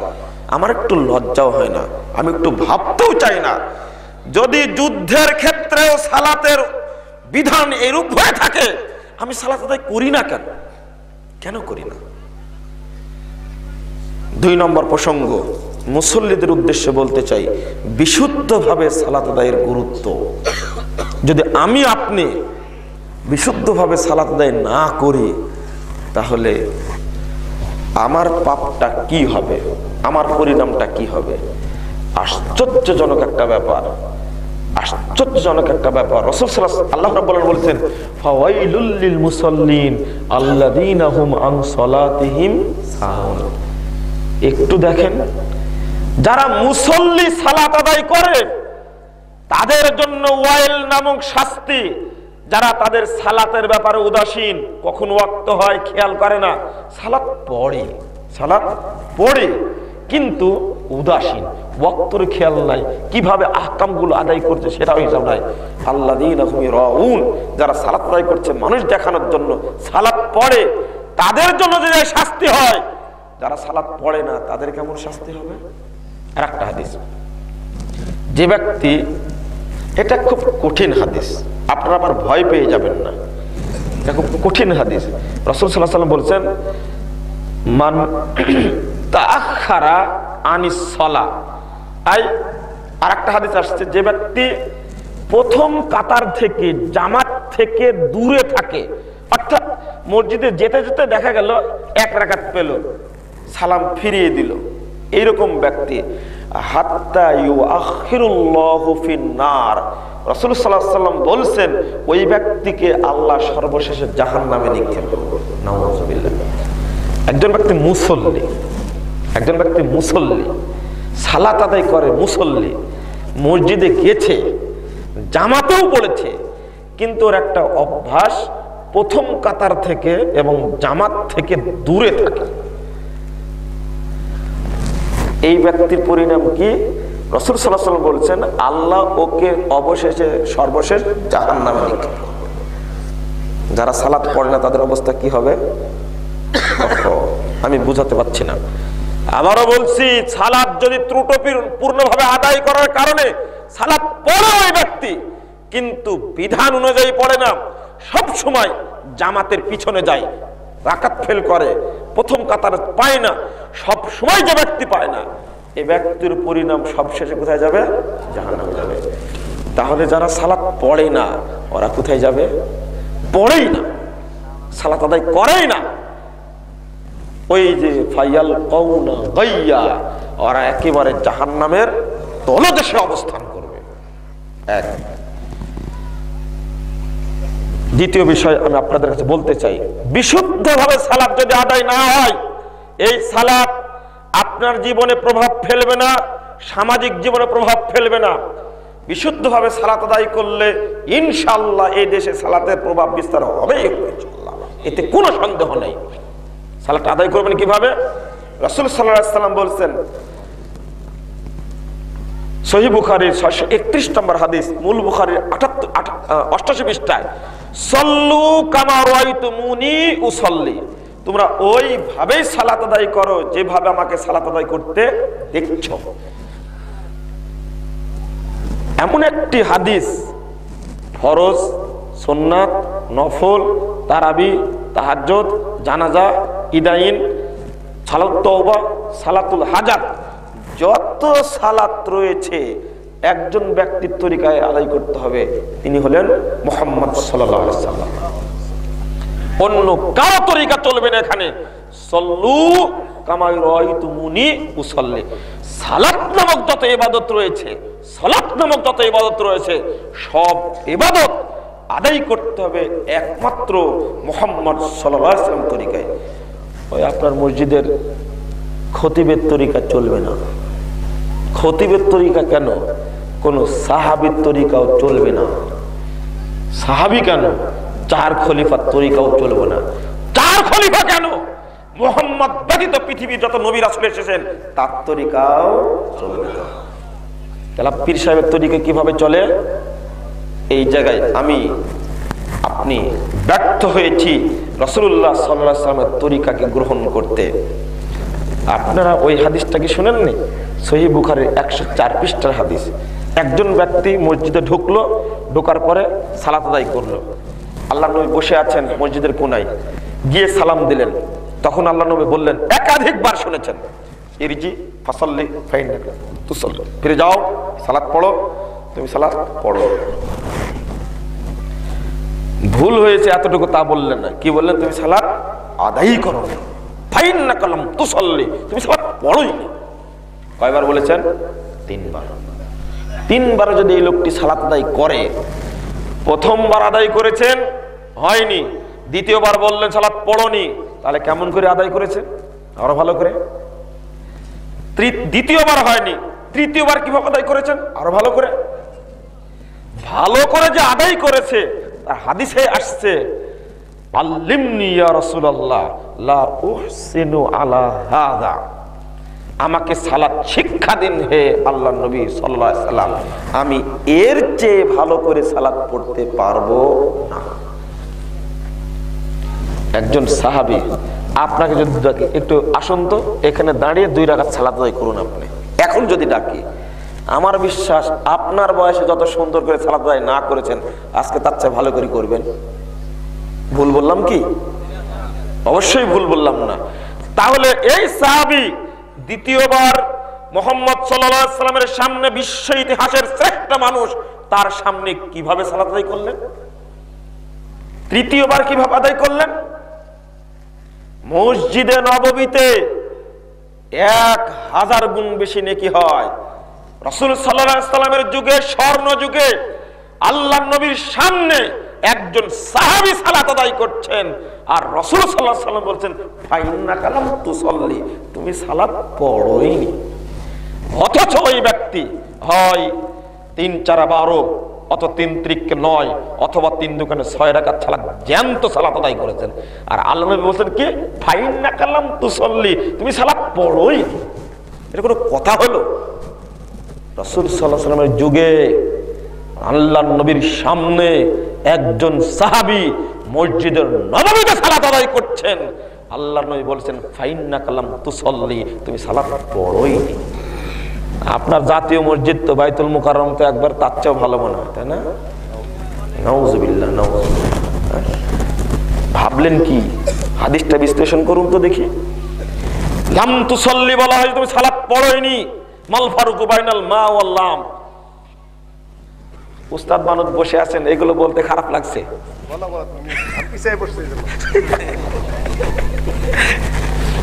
আসলে সাহস করে বলতে পারছে এই জন্যই। একই মঞ্চে মানে চুক্তি করে বক্তব্য হতো, যা বলার বলে দাও, আমি যেটা বলা সেটা বলে দেব। তরুণ ছেলে তারুণ্যের উদ্যমে বক্তব্য দিয়ে দিয়েছে, ওটা কাউন্ট হবে না, আমরা যেটা বলে এটা কাউন্ট হবে। একাধিক দিন বলেছেন, যার কারণে সাহস লাগছে না, তো উঠে যেতাম হয়তো। আলহামদুলিল্লাহ, আলহামদুলিল্লাহ, আলহামদুলিল্লাহ, জাযাকুমুল্লাহ খায়রান। যেটা বলছিলাম আপনাদেরকে, মা এবং লামের পার্থক্য কি? মাটা হলো মাঝির জন্য, লামটাও মাঝির জন্য। মাঝি মানফির অর্থ দেয়, মা সাল্লাইতু, আমি সালাত পড়িনি, লাম উসাল্লি, আমি সালাত পড়িনি, দুইটার অর্থ একই। কিন্তু লামটা হলো ইনকারি, লামে জাহাদ। এর অর্থ হলো মা সাময়িক। আপনি কি ভাত খেয়েছেন? আপনি কি বুঝবেন এশার সালাতে খেয়েছে কিনা? তখন যদি বলে যে খাইনি, তখন বলবে কি মা আকাল, তো আমি খাইনি, এটা অর্থ হবে। কিন্তু যদি আমি প্রশ্ন করি তাকে, আপনি কি আমেরিকান লিচু খেয়েছেন? যদি কোনোদিন না খাই, উত্তর কি হবে? লাম দ্বারা উত্তর হবে, আমি কোনোদিন খাইনি। এটা তো শাব্দিক ব্যাখ্যা বললাম। এবার হাদিস থেকে দলিল নিন। সহিহ নাসাই 1312 নম্বর হাদিসটা খুলুন। হুযায়ফা রাদিয়াল্লাহু আনহু একজন ব্যক্তিকে সালাত আদায় করতে দেখলেন মসজিদ নববীতে। দেখার পর মা তুসাল্লি, এই তুমি কতদিন থেকে সালাত আদায় করছো? তখন ওই ব্যক্তি বলছে, মুনজু আরবাইনা সানা, আনুমানিক 40 বছর যাবত। কত বছর? 40 বছর যাবত সালাত আদায় করছে। হুযায়ফা কি বলেছিলেন রাদিয়াল্লাহু আনহু? তিনি বলেছেন, লাউ মুত্তা আলা হাদা মুত্তা আলা গায়রিল ফিতরাতি ফাতারাল্লাহু মুহাম্মাদান সাল্লাল্লাহু আলাইহি সাল্লাম। এই শোনো, 40 বছর নয়, তোমার মৃত্যু পর্যন্ত যদি এভাবে সালাত আদায় করো, তাহলে মুহাম্মাদের দ্বীনের অন্তর্ভুক্ত হতে পারবে না, তার বাইরে তুমি মৃত্যুবরণ করবে। সালাত আদায় করে এই অবস্থা যদি হয়, সালাত আদায় করে এই অবস্থা যদি হয়, আপনি তো দিব্যি সালাত আদায় করছেন, কোনোদিন কি ভেবে দেখেছেন একটু আমার সালাতটা হচ্ছে কিনা? একজন সাহাবীকে ধমক দিয়ে বললেন, এখানে একটু গর্জে উঠে বলতে চাই আপনাদের সামনে, এক শ্রেণীর তথাকথিত ইসলামপন্থী আছে, যারা সালাত সম্পর্কে আলোচনা করলেই, মুসল্লিদের সালাত সংশোধনের কথা বললেই তারা উক্তি করে, যারা নামাজ পড়ে না তাদের নিয়ে এদের কোনো ভাবনা নেই, যারা সালাত পড়ে তাদের শুধু ভুল ধরে বেড়ানো তার কাজ। বিশ্ব ইতিহাসের শ্রেষ্ঠ নবী মুহাম্মদ সাল্লাল্লাহু আলাইহি ওয়াসাল্লাম যদি একজন সাধারণ মুসল্লিকে ধমক দিয়ে বলতে পারে, তিনবার যদি বলতে পারে তুমি সালাত পড়োনি, হুযায়ফা রাদিয়াল্লাহু আনহু যদি বলতে পারেন তুমি যদি মরা পর্যন্ত সালাত আদায় করো 40 বছর নয়, তুমি মুহাম্মদ সাল্লাল্লাহু আলাইহি ওয়াসাল্লামের উম্মত হিসেবে মারা যেতে পারবে না, এই কথা যদি বলতে পারে, আমিও রাসূল সাল্লাল্লাহু আলাইহি ওয়াসাল্লামের সালাতকে সমাজের বুকে প্রতিষ্ঠার জন্য, সালাতকে ধরে রাখার জন্য, সংরক্ষণ করার জন্য হাজারো বার ভুল ধরতে পারে, ভুল ধরার অধিকার রাখি, অবশ্যই রাখি। কেন ভুল ধরবো না? সালাতের হাতে অঙ্গুলি, চোখে অঙ্গুলি দিয়ে দেখিয়ে দিলাম সালাতের ভুল দেখা যায়। সামান্যতম ত্রুটিকে সহ্য করেননি মুহাম্মদ সাল্লাল্লাহু আলাইহি ওয়াসাল্লাম, সামান্যতম ত্রুটিকে। 61 পৃষ্ঠা খুলুন, সরি 233 পৃষ্ঠা খুলুন সহিহ মুসলিমে।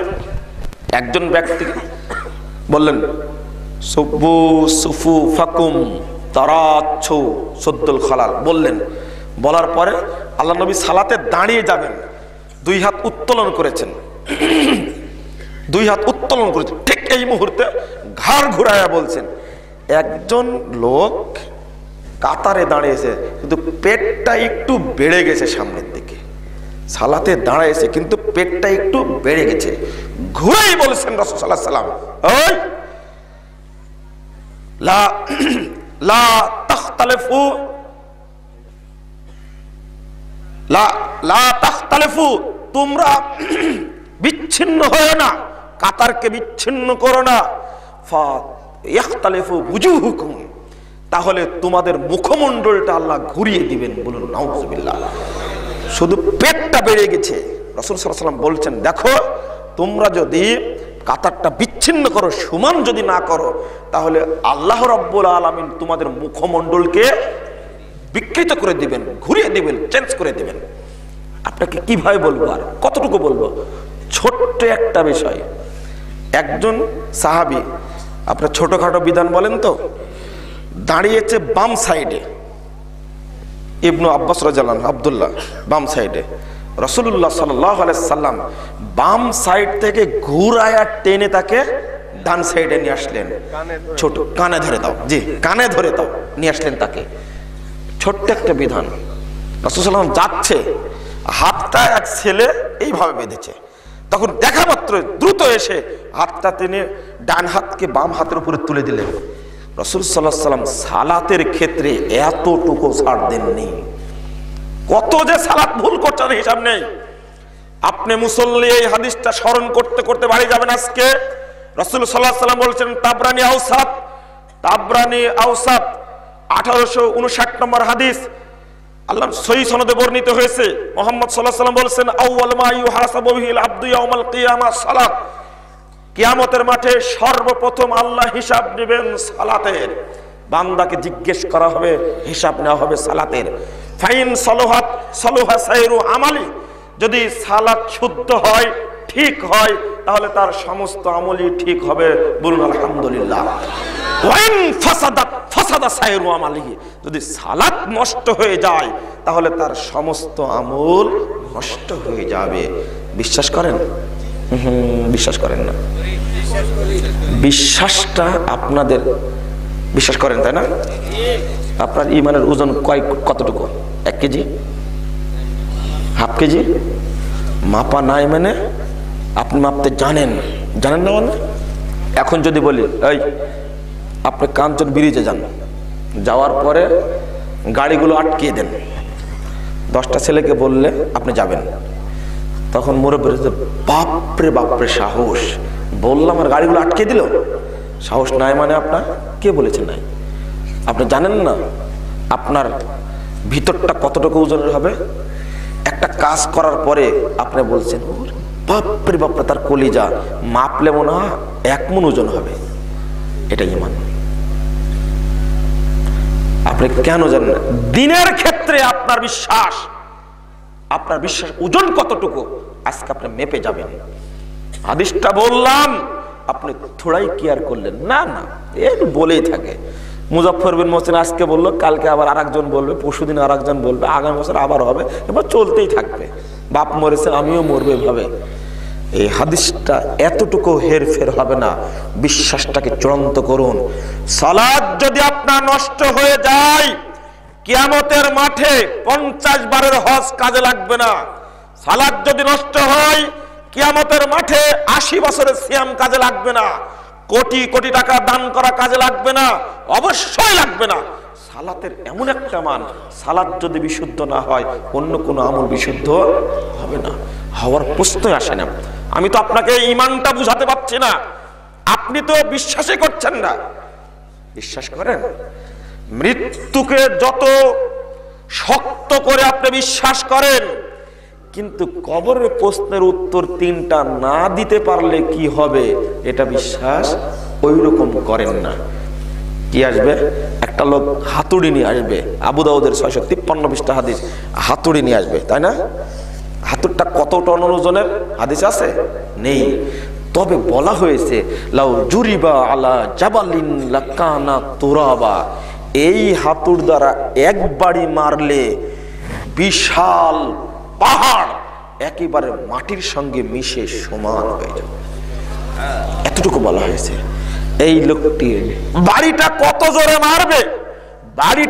জোরে মারবে তা বলা হয়নি, এতটুকু বলা হয়েছে, ইয়াসিহু সাইহাতান, এমন জোরে চিৎকার করবে, ইয়াসমাউ কুল্লু শাইইন মা বাইনাল মাশরিক ওয়াল মাগরিব ইল্লা সাকালাইন। কোথায় পূর্ব প্রান্ত, কোথায় পশ্চিম প্রান্ত, পূর্ব প্রান্ত থেকে পশ্চিম প্রান্ত পর্যন্ত যত জীব নামক জিনিস রয়েছে, বস্তু রয়েছে, জীবজন্তু রয়েছে, শুধু জিন এবং মানুষ বাদ দেয়া সকলেই তার চিৎকার শুনতে পাবে। বিশ্বাস করেন? না, বিশ্বাস করেন না। বিশ্বাস যদি করতেন কাঁদতেন, কবরে গেলে কি হবে আমার, উত্তর দিতে যদি না পারি কি হবে আমার। কোনোদিন ভাবেন না, এই হাদিসটাকে বিশ্বাস করেন। এটা কোনো হয়? একবারই মানলে হিমালয়ের চেয়ে বড় পাহাড়কে মাটির সঙ্গে ভেসে দেয়, এটা কেমন কথা হলো? একটু ভেবে ইমানটাকে শক্ত করুন। আসলে আপনার ভিতরটা 10,000 বয়সী শয়তানের আড্ডাখানায় ভর্তি হয়ে আছে, ইবলিসের স্বর্গরাজ্য। কথাগুলো বলছি, কিছু মনেই হচ্ছে না আপনার, মানে ইমানটা সততায় পরিপূর্ণ একেবারে। আপনার ইমানের ওজন মাইনাসের পরে 0, ওজনই নাই আপনার ইমানের। কেমন ওজন? কথা শুনলে ওয়াইদা তুলিয়াত আলাইহিম আয়াতুহু জাদাতহুম ঈমানা ওয়া আলা রাব্বিহিম ইয়াতাওয়াক্কালুন। আল্লাহ বলেছেন যদি তাদের কাছে আয়াত তেলাওয়াত করে, আরে শুধু তেলাওয়াত করলেই ইমান বৃদ্ধি পাবে, কাজ করার দূরের কথা, তেলাওয়াত করলেই ইমান বৃদ্ধি পাবে। আপনাদের ইমান তো বৃদ্ধি পায় না। বিশ্বাস করুন, এটা অন্তত বিশ্বাস করুন। যদি উত্তর দিতে না পারেন, মাত্র প্রশ্ন করা হবে কয়টা? 3টা। মার রব্বুকা, তোমার রব কে ছিল? কে ছিল? যে না, রব ছিল আব্রাহাম লিঙ্কন। ওর নিয়ম অনুযায়ী চলছেন যে আপনি বলছেন অমা দিনুকা, তোমার দিন কি ছিল? ইসলাম। কে বলল? ইলিয়াসি তাবলিগ। হ্যাঁ, চরমনায় থিওরি আপনার দিন। আমার নবীকা, তোমার নবী কে ছিল? কে ছিল নবী?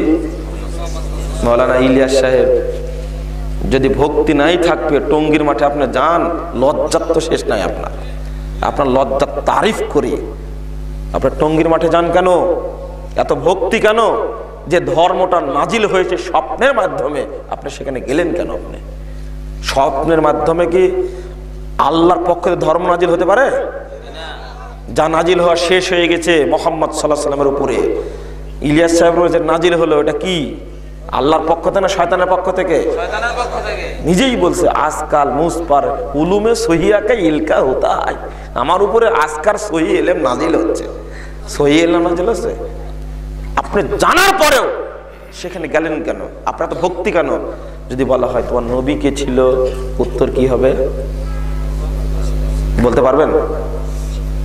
না, আপনার নবী শেখ মুজিব, জিয়াউর রহমান নাকি? কার আদর্শ মানেন আপনি? কার আদর্শ মানেন আপনি? যে না, আপনি রাসূল সাল্লাল্লাহু আলাইহি ওয়াসাল্লামকে আপনি মানেন না। জীবন আদর্শ বললেন না?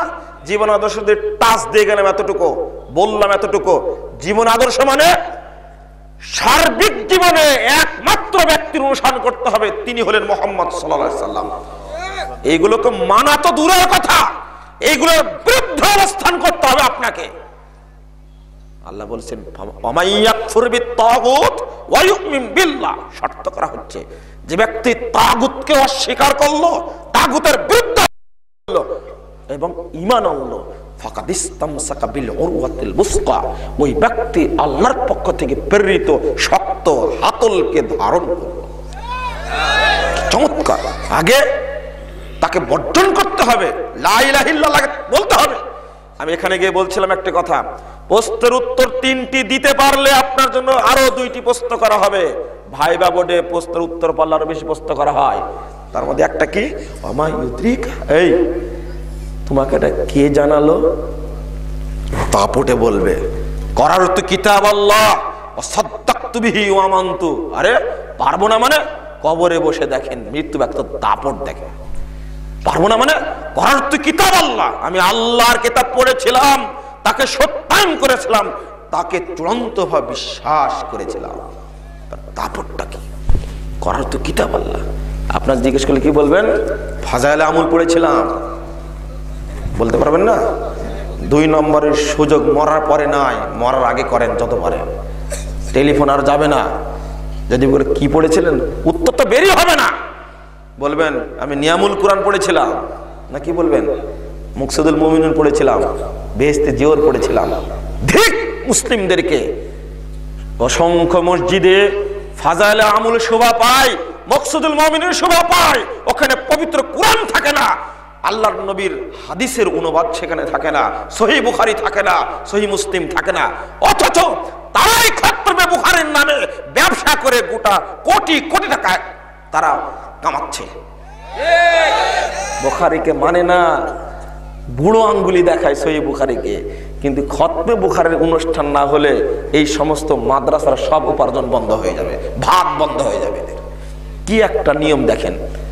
সুতরাং যদি আপনি আল্লাহর কিতাব পড়েন প্রশ্নের উত্তর দেওয়া সহজ হবে, নইলে নয়।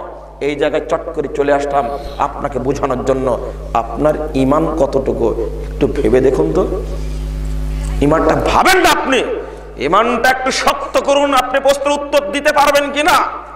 মুহাম্মদ সাল্লাল্লাহু আলাইহি সাল্লামকে পৃথিবীতে পাঠানোর মৌলিক উদ্দেশ্যের একটি হলো ওয়াল্লাযী আরসালা রাসূলাহু বিল হুদা ওয়া দীনিল হক লিইয়ুযহিরা আলাদ দীনি কুল্লিহি ওয়ালাউ কারিহাল মুশরিকুন। ওই আল্লাহ যিনি মুহাম্মদকে প্রেরণ করেছেন দ্বীনে হক এবং হেদায়েত দ্বারা, উদ্দেশ্য হলো পৃথিবীতে যত দিন প্রচলিত আছে, যতই দিন হোক না কেন, ধর্ম হয়, দিন হয়, দর্শন হয়, থিওরি হয়, মতবাদ হোক, সবগুলোর উপরে ইসলামকে বিজয়ী করার জন্য ওইগুলোকে উৎখাত করেই বিজয় করতে হবে। শুধু একটি মাত্র দিন, তার নাম কি? ইসলাম। এছাড়া অন্য কোনো দর্শন নয়। মুহাম্মদকে পাঠানোই। আপনি ভুল বললেন কেন? অন্য দিনের পিছনে আপনি ছুটছেন কেন? তরিকা তন্ত্র আর পীর তন্ত্র বলেন আর মাঝহাবি তন্ত্র বলেন, যাই হোক না কেন, কিছুই চলবে না। একটি মাত্র দিন চলবে, যেটা মুহাম্মদ সাল্লাল্লাহু আলাইহি সাল্লামের উপরে মদিনায় নাজিল হয়েছে আল্লাহর পক্ষ থেকে, তার নাম কি? ইসলাম। এছাড়া অন্য কিছু চলবে না। আপনি এই বিশ্বাসটা করুন, যদি কোনো ব্যক্তির সালাত সঠিক না হয় ওই ব্যক্তির কোনো আমল কবুল হবে না। বিশ্বাস করলেন? তাও যেন আমার সন্দেহ হচ্ছে আপনার বিশ্বাসের দানা বাঁধেনি এখনো। বিশ্বাসটা আরেকটু চূড়ান্ত করি বলে তবে লাভ হবে। সহিহ মুসলিমের ৭১৫৬ নম্বর হাদিস। হাদিসটা হলো, সংক্ষেপে বলি, একজন লোক মারা যাওয়ার সময় বলছে, এই আমি মারা গেলে আমাকে পোড়াবে, ছাই এক ভাগ নদীতে দিবে আর এক ভাগ মাটিতে ফেলে দিবে। তাই করলো। কারণটা কি ছিল? যদি আল্লাহ ধরতে পারে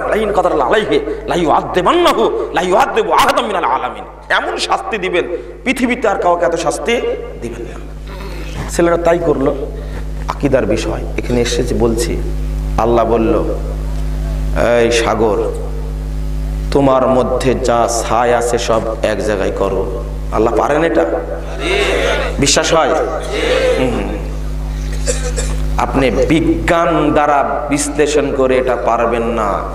বিজ্ঞান, ওকে যদি আরো 1000 বছর বয়স দেওয়া হয়, আরো যদি টিকে থাকে কিয়ামত পর্যন্ত, সাগরে নিক্ষিপ্ত ছাইকে ছাইয়ের চেহারায় আবার ফিরে নিতে কিয়ামত পর্যন্ত পারবে না। পারবে? কিন্তু আল্লাহ পারেন কি? এটা বিশ্বাস করেন তো? বিশ্বাস ওইটাও করুন, আমার ওই দিকে যাচ্ছে না। বিশ্বাস করুন, সালাত যদি আপনার শুদ্ধ না হয় কিয়ামতের মাঠে আপনার মাতবরি টিকবে না। সালাতের মানে অ্যাডমিট কার্ড কিয়ামতের মাঠে পরীক্ষা চলছে। একটা ছেলে 20 গণিত মুখস্থ করেছে, ইংরেজি পাটিগণিত, ওর বিজ্ঞান টিজ্ঞান ওর সব মুখস্থ, পরীক্ষা দিতে যাচ্ছে, কিন্তু নাই অ্যাডমিট কার্ড। পরীক্ষা দিতে পারবে? আরে বলেন যে হলে ঢুকতে পারবে না, ও ঢুকতে দিবে? সালাত হলো কিয়ামতের মাঠে অ্যাডমিট কার্ড। যদি সালাত শুদ্ধ না হয় উপায় নাই, থাকবে না আপনার। আমি আপনাকে বুঝাতে চেয়েছিলাম বিশুদ্ধভাবে সালাত আপনাকে আদায় করতেই হবে। ইমাম আহমদ বিন হাম্বল বলছেন, তাবাকাতুল হানাবিলার মধ্যে কথাটি এসেছে প্রথম খণ্ডের 137 পৃষ্ঠায়। তিনি বলছেন, দেখো তোমরা বাগদাদের 100টি মসজিদে সালাত আদায় করো। এই কথাটা হলো 241 হিজরির কথা। কত হিজরির? 241। আজকে চলছে 1435 হিজরি। 241 হিজরির কথা, তার আগের কথা তিনি বলছেন, তুমি বাগদাদে যদি 100টি মসজিদে সালাত আদায় করো, কোন একটি মসজিদে রাসূল সাল্লাল্লাহু আলাইহি সাল্লামের সালাত পাবে না। ফাত্তাকুল্লাহ ফি সালাতিকুম ওয়া সালাতি সাহিবিকুম, তোমাদের সালাত এবং তোমাদের সাথীদের সালাতের ব্যাপারে আল্লাহকে ভয় করো, অর্থাৎ তুমি রাসূল সাল্লাল্লাহু আলাইহি সাল্লামের তরিকায় সালাত আদায় করো। ইমাম আহমদ বিন হাম্বল বিখ্যাত একজন মুহাদ্দিস, 10 লক্ষ হাদিসের হাফিজ, তার বিশ্লেষণে 241 হিজরির পূর্বের ঘটনা বলছে, বাগদাদে 100 মসজিদে রাসূলের সালাত নেই। এতদিন পরে আপনি যে সালাত আদায় করেন এবং যে সালাত চালু আছে সমাজে, এই সালাত কি রাসূলের সালাত? বিশ্বাস হয়? চেঞ্জ হয়ে গেছে। আপনি রাসূল সাল্লাল্লাহু আলাইহি ওয়াসাল্লামের তরিকায় সালাত আদায় করতে পারছেন না। হ্যাঁ, আলহামদুলিল্লাহ অনেক মুসল্লি আছেন তারা সালাতের ব্যাপারে কট্টর। এই জন্য তো সালাত কবুল হচ্ছে না, অন্যতম কারণ একটা। আর একটা হালাল রুজি বলছিলাম, হালাল রুজি ছাড়া যতই সুন্দর করে ইবাদত করেন কেন কবুল হবে না। আপনি সুদখোর, আপনি ঘুষখোর। প্রথমত বলতে চাই আপনাকে, মুহাম্মদ সাল্লাল্লাহু আলাইহি ওয়াসাল্লামের তরিকাতে সালাত আদায় করতে হবে, এই মর্মে আপনার সঙ্গে আমার কোনো আপোষ নেই। অন্য কোনো ব্যক্তির তরিকায় সালাত আদায় করা যাবে না। আজকে সমাজে যে সালাত চালু আছে দেখুন, শিক্ষা দেওয়া হচ্ছে। আশরাফ আলী থানভী রাহিমাহুল্লাহ বই লিখেছেন পূর্ণাঙ্গ নামাজ শিক্ষা। এই বইটার মধ্যে তিনি যা করেছেন বা লিখেছেন বলাটাই যেন অন্যরকম। ওযুর শুরুতেই তিনি বলছেন, ওযুর দোয়া হলো বিসমিল্লাহির রহমানির রহিম, আল ইসলাম হাক্কুন ওয়াল কুফরু বাতিলুন আল ঈমান নূরুন ওয়াল কুফরু যুলমাতুন। এই দোয়া হাদিসে আছে?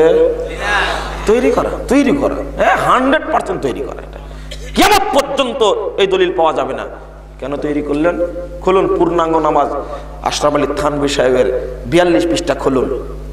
আমি আশ্চর্য হয়েছি। শুধু তাই নয়, যত সালাতের দোয়া আছে, নিয়াত আছে, যত সালাত আছে প্রত্যেকটি সালাত উনি 7-8 পৃষ্ঠা শুধু নিয়াতি লিখে গেছেন। তার মতো ব্যক্তি শুধু নিয়াতি লিখে গেছেন। আর একজন মুসল্লির উপরে কত বড় বিপদ আপনি বলেন। জহরের আগের 4 রাকাত পড়বে তো আলাদা নিয়াত, পরের 2 রাকাত পড়বে তো আলাদা নিয়াত। জহরের নিয়াত আলাদা, আসরের আলাদা, মাগরিবের আলাদা, জুমার আলাদা, জানাজার আলাদা, ঈদাইনের আলাদা, সবই আলাদা আলাদা নিয়াত। ওর নিয়াত মুখস্থ করবেন, একটা সূরা মুখস্থ করবেন, বলবো দুঃখ লাগে। আবার আরেকটা, মানে এটা ইহুদি খ্রিস্টানদের নিঃসন্দেহে একটা চাল। আগেই ওকে ঠকাও, সামনে যেন না যেতে পারে। ওযুর দোয়াটা শুধু বিসমিল্লাহ, শরীয়ত কত সহজ করেছে। আর করলো কি, যে যত বড় লম্বা দোয়া তৈরি করেছে। এক, আশরাফ আলী থানভী সাহেব হাত ধোয়ার এক দোয়া, মুখ ধোয়ার এক দোয়া, কান মাসা করার এক দোয়া, মাথা মাসা করার এক দোয়া, এই ডানা ধোয়ার এক দোয়া, পা ধোয়ার এক দোয়া, সব একটা একটা করে লিখেছে। আশ্চর্য একটা ব্যাপার। অথচ শুরুতে বিসমিল্লাহ, শেষে হলো আশহাদু আল্লা ইলাহা ইল্লাল্লাহ ওয়াহদাহু লা শারীকা লাহু ওয়া আশহাদু আন্না মুহাম্মাদান আবদুহু ওয়া রাসূলুহু আল্লাহুম্মা জাআলনি মিনাত তাওয়াবিন ওয়া জাআলনি মিনাল মুতাতাহহিরিন। এতটুকু শেষ। তিনি আবার লিখছেন, ওযু করার সময় শরীর যেন খালি না থাকে, এক বেদাত তৈরি করেছে। খালি গায়ে ওযু করা যাবে না, উঁচু জায়গায় বসতে হবে, আর একটা কিবলামুখী হতে হবে। ওযুর পানি যেন আবার গায়ে ছিটে না পড়ে। এক এক ধৈর্য কুলায়। ওযু করার পরে আসমানের দিকে তাকে দোয়া পড়তে হবে, এটা তো জয়ীফ হাদিস, মুনকার হাদিস। আর একটা হলো বলেছে যে দোয়া এটা তো পড়বে, সূরা কদরও মারবে। সূরা কদর মানে কি? একটা জাল হাদিস আছে সূরা কদর পড়া। এক আশ্চর্য ব্যাপার। ওযুতে একজন মুসল্লি শেষ, ও সালাতে দাঁড়াবে কেমনে? আবার সালাতে দাঁড়ায় বলছে কি, পড়ো যায় নামাজের দোয়া, ইন্নী ওয়াজ্জাহাতু, কোনো দলিল নাই। আবার নিয়াত করো, কোনো দলিল নাই। আবার পদ্ধতি, এমন একটা ইঞ্জিনিয়ারিং পদ্ধতি, হাতটা কিভাবে বাঁধবে দেখুন। কষ্ট পাচ্ছেন আপনারা? না, হাতটা কিভাবে বাঁধবে দেখেন। একেবারে ইঞ্জিনিয়ারিং কাট্টা বেদাতি পদ্ধতি উল্লেখ করেছেন। এমনকি জীবিত ব্যক্তি মহিউদ্দিন খান হাফিজাহুল্লাহ, আল্লাহ তাআলা রহম করুন, তিনি পর্যন্ত তালিমুস সালাত বইয়ের মধ্যে ইঞ্জিনিয়ারিং পদ্ধতিটা উল্লেখ করছেন এইভাবে। 3 আঙ্গুল হাতের পিঠে রাখবে, আর এই 2 আঙ্গুল দ্বারা হাতের কবজি আটকে ধরবে। নিচেরই কোনো দলিল নাই, আর এইভাবে হাত ধরে আর ইঞ্জিনিয়ারিং সিস্টেম তৈরি করেছে একটা। কষ্ট পাচ্ছেন আপনারা? যে না, সালাত শিখতে হবে আপনাকে, কোনো কথা নেই। কানের লতিতে, কানের লতি না কি বলেন এটাকে, বুড়ো আঙ্গুল দিয়ে এইভাবে কান ধরে আল্লাহু আকবার বলে আপনি যে বাঁধলেন হাতটা, কানের লতিতে হাত ধরে দলিলটা কি? হ্যাঁ দলিল আছে, যেটা ভাই আছে সেটা বলবো, যেটা নাই সেটা বলবো যে নাই। আবু দাউদের 737 নম্বর হাদিসটা বলা হচ্ছে কানের লতি। আবু দাউদ নিজেই জয়ীফ বলেছেন, আপনি মানলেন কেন এটাকে? এটা চলবে না। কান বরাবর হাত তুলতে হবে, হাত তুলে এইভাবে হাতটা রেখে হাত বাঁধতে হবে এইভাবে বুকের উপরে, এইভাবে অথবা এইভাবে। তিনটাই আছে হাদিসে, আমি তিনটার যে কোনো একটা মানতে পারি। বলুন, এইভাবে সালাত আদায় করুন, হাত বাঁধতে হবে। নাভির নিচে হাত বাঁধার যে হাদিসটা আছে, আশ্চর্যজনক ব্যাপার হলো যেখান থেকে হাদিসটা আমি সংগ্রহ করলাম, যেখান থেকে হাদিসটা আমি নিলাম, ইমাম আবু দাউদ রাহিমাহুল্লাহ হাদিস বর্ণনা করেছেন। ইমাম আবু দাউদ 4টা হাদিসকে, নাভির নিচে হাদিসকে জয়ীফ বলেছেন। দুঃখিত, ওখান থেকে নকল করলাম বটে আমি, কিন্তু হাদিস সম্পর্কে যে মন্তব্য ইমাম আবু দাউদের সেটা গ্রহণ করলাম না। শুধু গ্রহণ করিনি, এই দেয়া প্রেস থেকে ছাপা আবু দাউদের 4টা হাদিসকে চুরি করেছে ওরা, 4টা হাদিসকে চুরি করেছেন। আমি প্রকাশনীতে গিয়ে বলেছিলাম নাম্বারিং করেছেন, আর 4টা হাদিস কই? তো চোখগুলো বড় বড় করেছে, ওই 4টা হাদিস যদি আপনি এটা যোগ না করে পরবর্তীতে না ছাপান, কিয়ামতের মাঠে আপনার বিরুদ্ধে আমি আল্লাহর কাছে নালিশ করব। কারণ কি জানেন, মোট 5টা হাদিসের মধ্যে এই 4টা হাদিস তুলে দেওয়ার কারণ হলো 3টা নাভির নিচের হাদিস ইমাম আবু দাউদ জয়ীফ বলেছেন, আর একটা বুকের উপর হাত বাঁধার হাদিস। এই মর্মে আবু দাউদ কোনো মন্তব্য করেন, মানে তার কাছে হাদিসটা কি সহিহ আর নাভির নিচেরটা কি জয়ীফ। এই জন্য 4টা হাদিসকে খতমই করে দিয়েছে, একবার গুম করে দেওয়া হয়েছে। গুম করা বুঝেন? এখন তো বুঝছেন গুম করাটা কি, হ্যাঁ? ও গুমই করে দিয়েছে হাদিসটাকে। এক শুনুন, আরেকটা রফল আযান একবার করতে হবে। ইবনে মাসউদ রাদিয়াল্লাহু আনহু হাদিসটা যেটা, একবার রফল আযান করতে মাররাতান ওয়াহিদা। আল্লাহর কসম করে বলছি আপনাকে, আপনি 110 পৃষ্ঠা খুলুন আবু দাউদের মধ্যে, 110 পৃষ্ঠা মূল আবু দাউদ করেছে কি জানেন? ইমাম আবু দাউদ একবার রফল আযান করা হাদিসটি নিয়ে আসার পরে বলেছেন, হাদা হাদিসুন মুখতাসারুন মিন হাদিসিন তাবিলিন লাইসা হুয়া বিসহিহিন। এই হাদিসটা একটি সংক্ষিপ্ত হাদিসের রূপ, এই হাদিস সহিহ নয়। মন্তব্য পেয়ে গেলাম। কিন্তু আল্লাহু আকবার, নাউজুবিল্লাহ, ইন্না লিল্লাহ, লা হাওলা ওয়ালা কুওয়াতা বিল্লাহ, এটা করছে কি, এই ইমাম আবু দাউদের মন্তব্যটুকু তুলে দিয়েছে। নাই আবু দাউদের মধ্যে, খুলেন আপনি, হাদিসটা আছে কিন্তু মন্তব্যটুকু নেই। কিন্তু মূল আবু দাউদে যদি যাচাই করতে চান আপনি, আবু দাউদ কিনুন ইসলামিক ফাউন্ডেশনের বাংলাটা, ওখানে কিন্তু আছে। কিন্তু মূল আবু দাউদ বাংলাটা কে পড়ে? আমি তো কিনে নি, ডক্টর মুস্তাফিজুর সাহেব কিনে নি, ওটা দরকারই হয় না। মূলত পড়ে কোনটা? মূল আবু দাউদ। লক্ষ লক্ষ হাজার হাজার উস্তাদ পড়ছে এটা, কিন্তু মূলটা তো পড়ে না। সালাত যদি আপনি আদায় করতে চান, রাসূলুল্লাহ সাল্লাল্লাহু আলাইহি ওয়াসাল্লামের তরিকাতে আপনাকে আদায় করতে হবে। ওযু শিখাতে গিয়ে চলে এসেছে এই জায়গায় ঘাড় মাসা করেন, কিন্তু ওযুর তরিকায় ভুল করেন। এটা কি করবেন? অতিরিক্ত যোগ করেছেন একটা, কিন্তু অন্য নিয়মগুলো বাদ দেওয়া হয়েছে। একটা প্রশ্ন করি, নাকে পানি দেওয়ার সময়, মুখে পানি দেওয়ার সময় আলাদা করে দেন না একসঙ্গে দেন? আচ্ছা শুনুন, আমার সাথে কে কে আছেন, আলাদা আলাদা কে কে দেন? হাত তোলেন। মুখে আলাদা আর নাকে আলাদা, ঠিক তো? এই কাজ যারা করেন আজ থেকে ছাড়বেন, এটা আজ থেকে ছাড়বেন, ছাড়বেন, এটা চলবে না। মুখে এবং নাকে এক চুল্লু পানি দিয়ে একসঙ্গে কে কে দেন? হাত তোলেন। একসঙ্গে দেন এইগুলো? নিঃসন্দেহে কম এদের সংখ্যা। ইমাম বুখারী রাহিমাহুল্লাহ 5টি হাদিস নিয়ে আসছেন এই মর্মে, বিকাফফাতিন মাজমাজা ওয়াস্তানশাকা বিকাফফাতিন ওয়াহিদিন। এক চুল্লু পানি দিয়ে তিনি মুখে এবং নাকে পানি দিয়েছেন। দুঃখিত, লড়াই করলেন, বাপ বাঁধলেন, অধ্যায় রচনা করেছেন ইমাম বুখারী। এই ফতোয়াটা হলো মানুষের তৈরি করা ফতোয়া, এই ফতোয়া হলো মানুষের তৈরি করা ফতোয়া। অর্থাৎ নাকে এবং মুখে আলাদা করে পানি দেওয়া, এই ফতোয়া হলো হানাফি মাযহাবের ফতোয়া। আর রাসূলুল্লাহ সাল্লাল্লাহু আলাইহি সাল্লামের নীতি হলো এক চুল্লু পানি নিয়ে অর্ধেকটি মুখে আর অর্ধেকটি নাকে দিয়ে।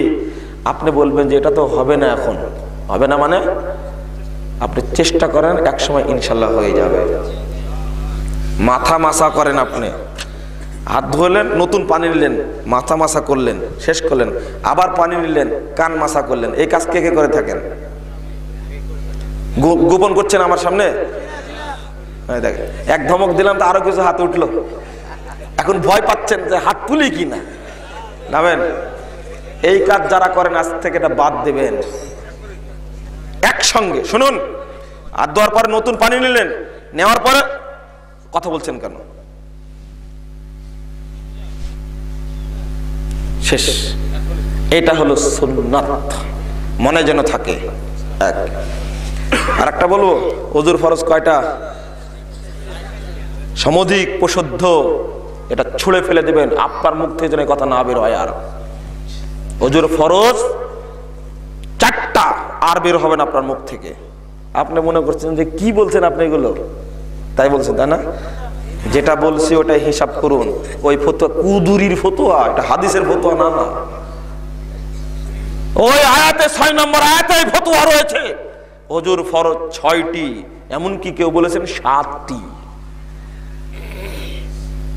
ওয়াইদা কুমতুম ইলাস সালাহ ফাগসিলু ওয়ুজুহাকুম ওয়া আইদিয়াকুম ইলাল মারাফিক, তারপরে ওয়ামসাহু বিরুউসিকুম ওয়া আরজুলাকুম ইলাল কাবাইন। শুনুন, এই কুমতুম শব্দটি দ্বারা কেউ আরেকটি ফরজ নিয়েছেন, অর্থাৎ নিয়াত করতে হবে আগে। নিয়াতটা একটা কি? ফরজ। আমি 6টা বলছি আপনাদের সামনে, যে 4টা আপনারা জানেন তো জানেন। আচ্ছা, 4টা জানলেন, আর একটা হলো মাথা মাসা করা, বলেন না? এটাও ভুল। ওখানে প্রশ্ন হলো কান সহ মাথা মাসা করা। কান মাসা করা ফরজ থেকে বাদ দিয়েছি, তাই না? আল উজনানু মিনার রাসে, 2 কান হলো মাথার অন্তর্ভুক্ত, অর্থাৎ কান সহ মাথা মাসা করা কি? ফরজ। তো 4টা হলো। আর একটা হলো যেভাবে ধারাবাহিকভাবে বলেছেন আল্লাহ ওইভাবে মারতে হবে।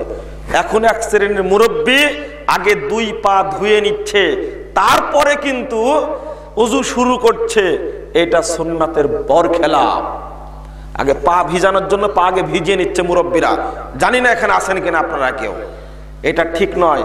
যেভাবে আল্লাহ শুরু করেছেন ওইভাবে ধারাবাহিকতা অবলম্বন করা হলো ফরজ, এটা আল্লাহরই ঘোষণা। 6 নম্বরটা হলো এই পরস্পর ধুইতে হবে, ধৌত করতে হবে। আপনি যদি মনে করেন যে ডান পা ধুলাম তো খাওয়া দাওয়া করে এসে আবার বাম পাটা ধোবো, এটা চলবে না। এটা হলো এই 6টা ফরজ ওযুর, অন্তত 6টা আপনাকে বলতেই হবে। এটা কুরআন দ্বারাই প্রমাণিত। আর আপনি কয়টা বললেন? 4টা। যে না, কেউই বলেননি 4টা ফরজের কথা। এটা তৈরি হয়েছে অনেকদিন পরে। ইমাম আহমদ বিন হাম্বল বলেছেন 6টি ফরজ। সাহাবায়ে কেরামের আমল থেকে 6টি ফরজ বলা হচ্ছে, উপমহাদেশে এসে চেঞ্জ হয়ে গেল। ওযুর ফরজ কয়টি? 4টি। যে না, আর কখনো বলবেন না। বন্ধুরা আমার, আমি আলোচনা দীর্ঘ করতে চাচ্ছি না। আলোচনা এখানে আমি ইতি টানতে চাচ্ছি আলোচনার। সভাপতি সাহেব ভাষণ রাখবেন, আপনারা একটু অবস্থান। প্রশ্নের উত্তর আমি কয়েকটা দিয়ে, আপনি বাকিটা দেবেন। আমি যেটা বলছিলাম, আপনারা সালাদটা শুদ্ধ করার চেষ্টা করুন, আর মুহাম্মদুর রাসূলুল্লাহ সাল্লাল্লাহু আলাইহি সাল্লামের আদর্শ আপনারা মানার চেষ্টা করুন, এটা অনুরোধ করব। আর সালাদ শুদ্ধ করার জন্য আমি আপনাদের অনুরোধ জানাই, আপনারা দেখে পড়ে আমলটা করার চেষ্টা করবেন। আমি প্রশ্নের উত্তরগুলো আমি দেব, আপনারা উঠছেন কেন? বলছিলাম জাল হাদিসের কবলে রাসূলুল্লাহ সালাত, সংক্ষেপে জাল সালাত আমি লিখতে বাধ্য হলাম এই জন্য যে জাল হাদিস দ্বারা রাসূলের সালাতকে ডুবিয়ে রাখা হয়েছে। আমি আলহামদুলিল্লাহ উন্মুক্ত করে দিয়েছি। আপনারা এই বইটি কাছে রাখার চেষ্টা করবেন, পূর্ণাঙ্গ বই হিসাবে সালাতুর রাসূলটা নেওয়ার চেষ্টা করবেন ইনশাআল্লাহ। আর তাওহীদের উপরে আলোচনা শোনার জন্য আমি আপনাদের বলছিলাম, আকীদার উপরে যেটা বলতে চাচ্ছিলাম, বিলাল ফিলিপস সাহেব একটা আর্টিকেল লিখেছেন, আমরা তাওহীদের ডাকে উল্লেখ করেছি। আপনারা সেই আর্টিকেলটা নেওয়ার চেষ্টা করবেন, বিশেষ করে তাওহীদের ডাকটা মাত্র 20 টাকা দাম, সেটা নিয়ে যাওয়ার চেষ্টা করবেন। জি এক কথা। আচ্ছা, কবর খনন করে প্রথম মাটির বিধান কি? কোনোই বিধান নাই। সব মাটির যে বিধান, প্রথম কবরের একই বিধান না, ওটা ঠিক নয়। এটা একটা বেদাতি পদ্ধতি। লাশের মাথার নিচে দেওয়া হয়, এটা বেদাতি প্রথা, হাদিস কোরআনের কোনো নীতি নাই। জুমার দিন নামাজের 2 বার আজান দেওয়া সঠিক কিনা, এই ফতোয়া আবার জিজ্ঞেস করছেন কেন আপনারা? আজান একটাই দিবেন। উসমান রাদিয়াল্লাহু আনহু কে আপনি ভক্তি করার জন্য 2 আজান চালু রেখেছেন। আমি বলবো উসমান রাদিয়াল্লাহু আনহুর সময়ে সাহাবে কেরাম যারা ছিলেন, যারা মক্কায় ছিলেন, তাদের চেয়ে কি আপনারা বেশি ভক্তি দেখাতে চান? উসমান রাদিয়াল্লাহু আনহু চালু করলেন মদিনায়, কিন্তু অন্য কোথাও এই আজান চালু হয়নি, আপনি চালু করছেন কেন? ওই কারণ যদি থাকে তাহলে আপনি আজান চালু করতে পারেন, আপত্তি নেই। জি বই লিখছি, জি আচ্ছা। জাকাতুল ফিতরা কি দিয়ে দিতে হবে? জাকাতুল ফিতরা খাদ্য বস্তু দ্বারা দিতে হবে, টাকা দিয়ে জাকাতুল ফিতর চলবে না। মসজিদে আল্লাহ এবং মুহাম্মদ লেখা, মসজিদে আল্লাহ মোহাম্মদ, এই মসজিদে দেখলাম কর্তৃপক্ষকে বলছি কাবা ঘরের ছবি 2 সাইডে লেখানো আছে। আপনি যদি এটাকে তুলে দিতে পারেন তাহলে প্রকৃত সালাফিদের অনুসরণ করলেন। কাবা ঘরের পাথরের যেমন কোনোই দাম নেই, ছবির তো আরোই দাম নেই। সুতরাং এটা তুলে ফেলে দেবেন, আল্লাহ মোহাম্মদ পাশে লিখবেন, কাবা ঘরের মিনার 2 সাইডে রাখবেন, ইট বালি পাথর দ্বারা টাইলস মেম্বার তৈরি করবেন। এই সমস্ত বেদাতগুলো আপনারা দূর করার চেষ্টা করুন। আরে আপনারা যদি না করেন তাহলে এই হাদিসগুলো মানবে কারা? বেদাতীরা কখনো হাদিসের আমল করবে না, ওরা হাদিসের দুশমন। আহলে হাদিসের প্রকৃত সংরক্ষক আহলে হাদিসের পরিচয় আপনাকে দিতে হবে। এইগুলো কথা কেন আসবে? আহলে হাদিস আন্দোলনের যত আলেম আছে সব এবং সব এক পাল্লায়। আর ইমাম আবু হানিফার পেশাবের সমান ওজন হবে না, এটা বলেছেন তাই না? ইমাম আবু হানিফাকে আর ডুবায়েন না, আপনারা আর ডুবায়েন না, অনেক ডুবানো হয়েছে। যারা এই সমস্ত নোংরা কথা বলে, কাল কিয়ামতের মাঠে আবু হানিফার এক প্রশ্নের জবাবে ওরা সব জাহান্নামে যাবে, বাঁচতেই পারবে না। এত বড় নোংরা কথা বলবে কেন? আমরা কথা বলি আবু হানিফা রহিমাহুল্লাহ বলি, শ্রদ্ধা রেখে কথা বলতে হয়। আচ্ছা, হাই তোলার সময় কোনো দোয়া জানা আছে? হাই তোলার সময় কোনো দোয়া আমাদের জানা নাই, শুধু ঠেকানো। অনেকে পড়ে লা হাওলা ওয়ালা কুওয়াতা ইল্লা বিল্লাহ, না এই দোয়ার কোনো ভিত্তি নেই, শুধু ঠেকাতে হবে। মুক্তিপ্রাপ্ত দল কোনটি? ও মুক্তিপ্রাপ্ত দল হলো 3টি নাম। হ্যাঁ ঠিক আছে, বলছিলাম যেটা হক পন্থী দল কোনটা? 1 নম্বর 3টি নাম হাদিসে প্রমাণিত হয়, সালাফি, আহলে সুন্নাহ ওয়াল জামাত, আহলে হাদিস, আসহাবুল হাদিস হলো হকপন্থী দল, যেটা রাসূল সাল্লাল্লাহু আলাইহি সাল্লামের সাহাবীদের যুগ থেকে নিয়ে আজ পর্যন্ত বৈশিষ্ট্যের উপরে তারা পরিচালিত আছে। আল্লাহ যেন কিয়ামত পর্যন্ত এদের উপর রহম করেন, আল্লাহুম্মা আমিন। বিড়ি সিগারেট তামাক হালাল না হারাম? বিড়ি সিগারেট তামাক, ও এটা সম্পর্কে আজকে বলা হয়নি তাই না? বিড়ি সিগারেট তামাক জর্দা গুল আলাপাতা পরিষ্কার হারাম, বর্জন করতে হবে। এটা বিক্রি করাও হারাম। জি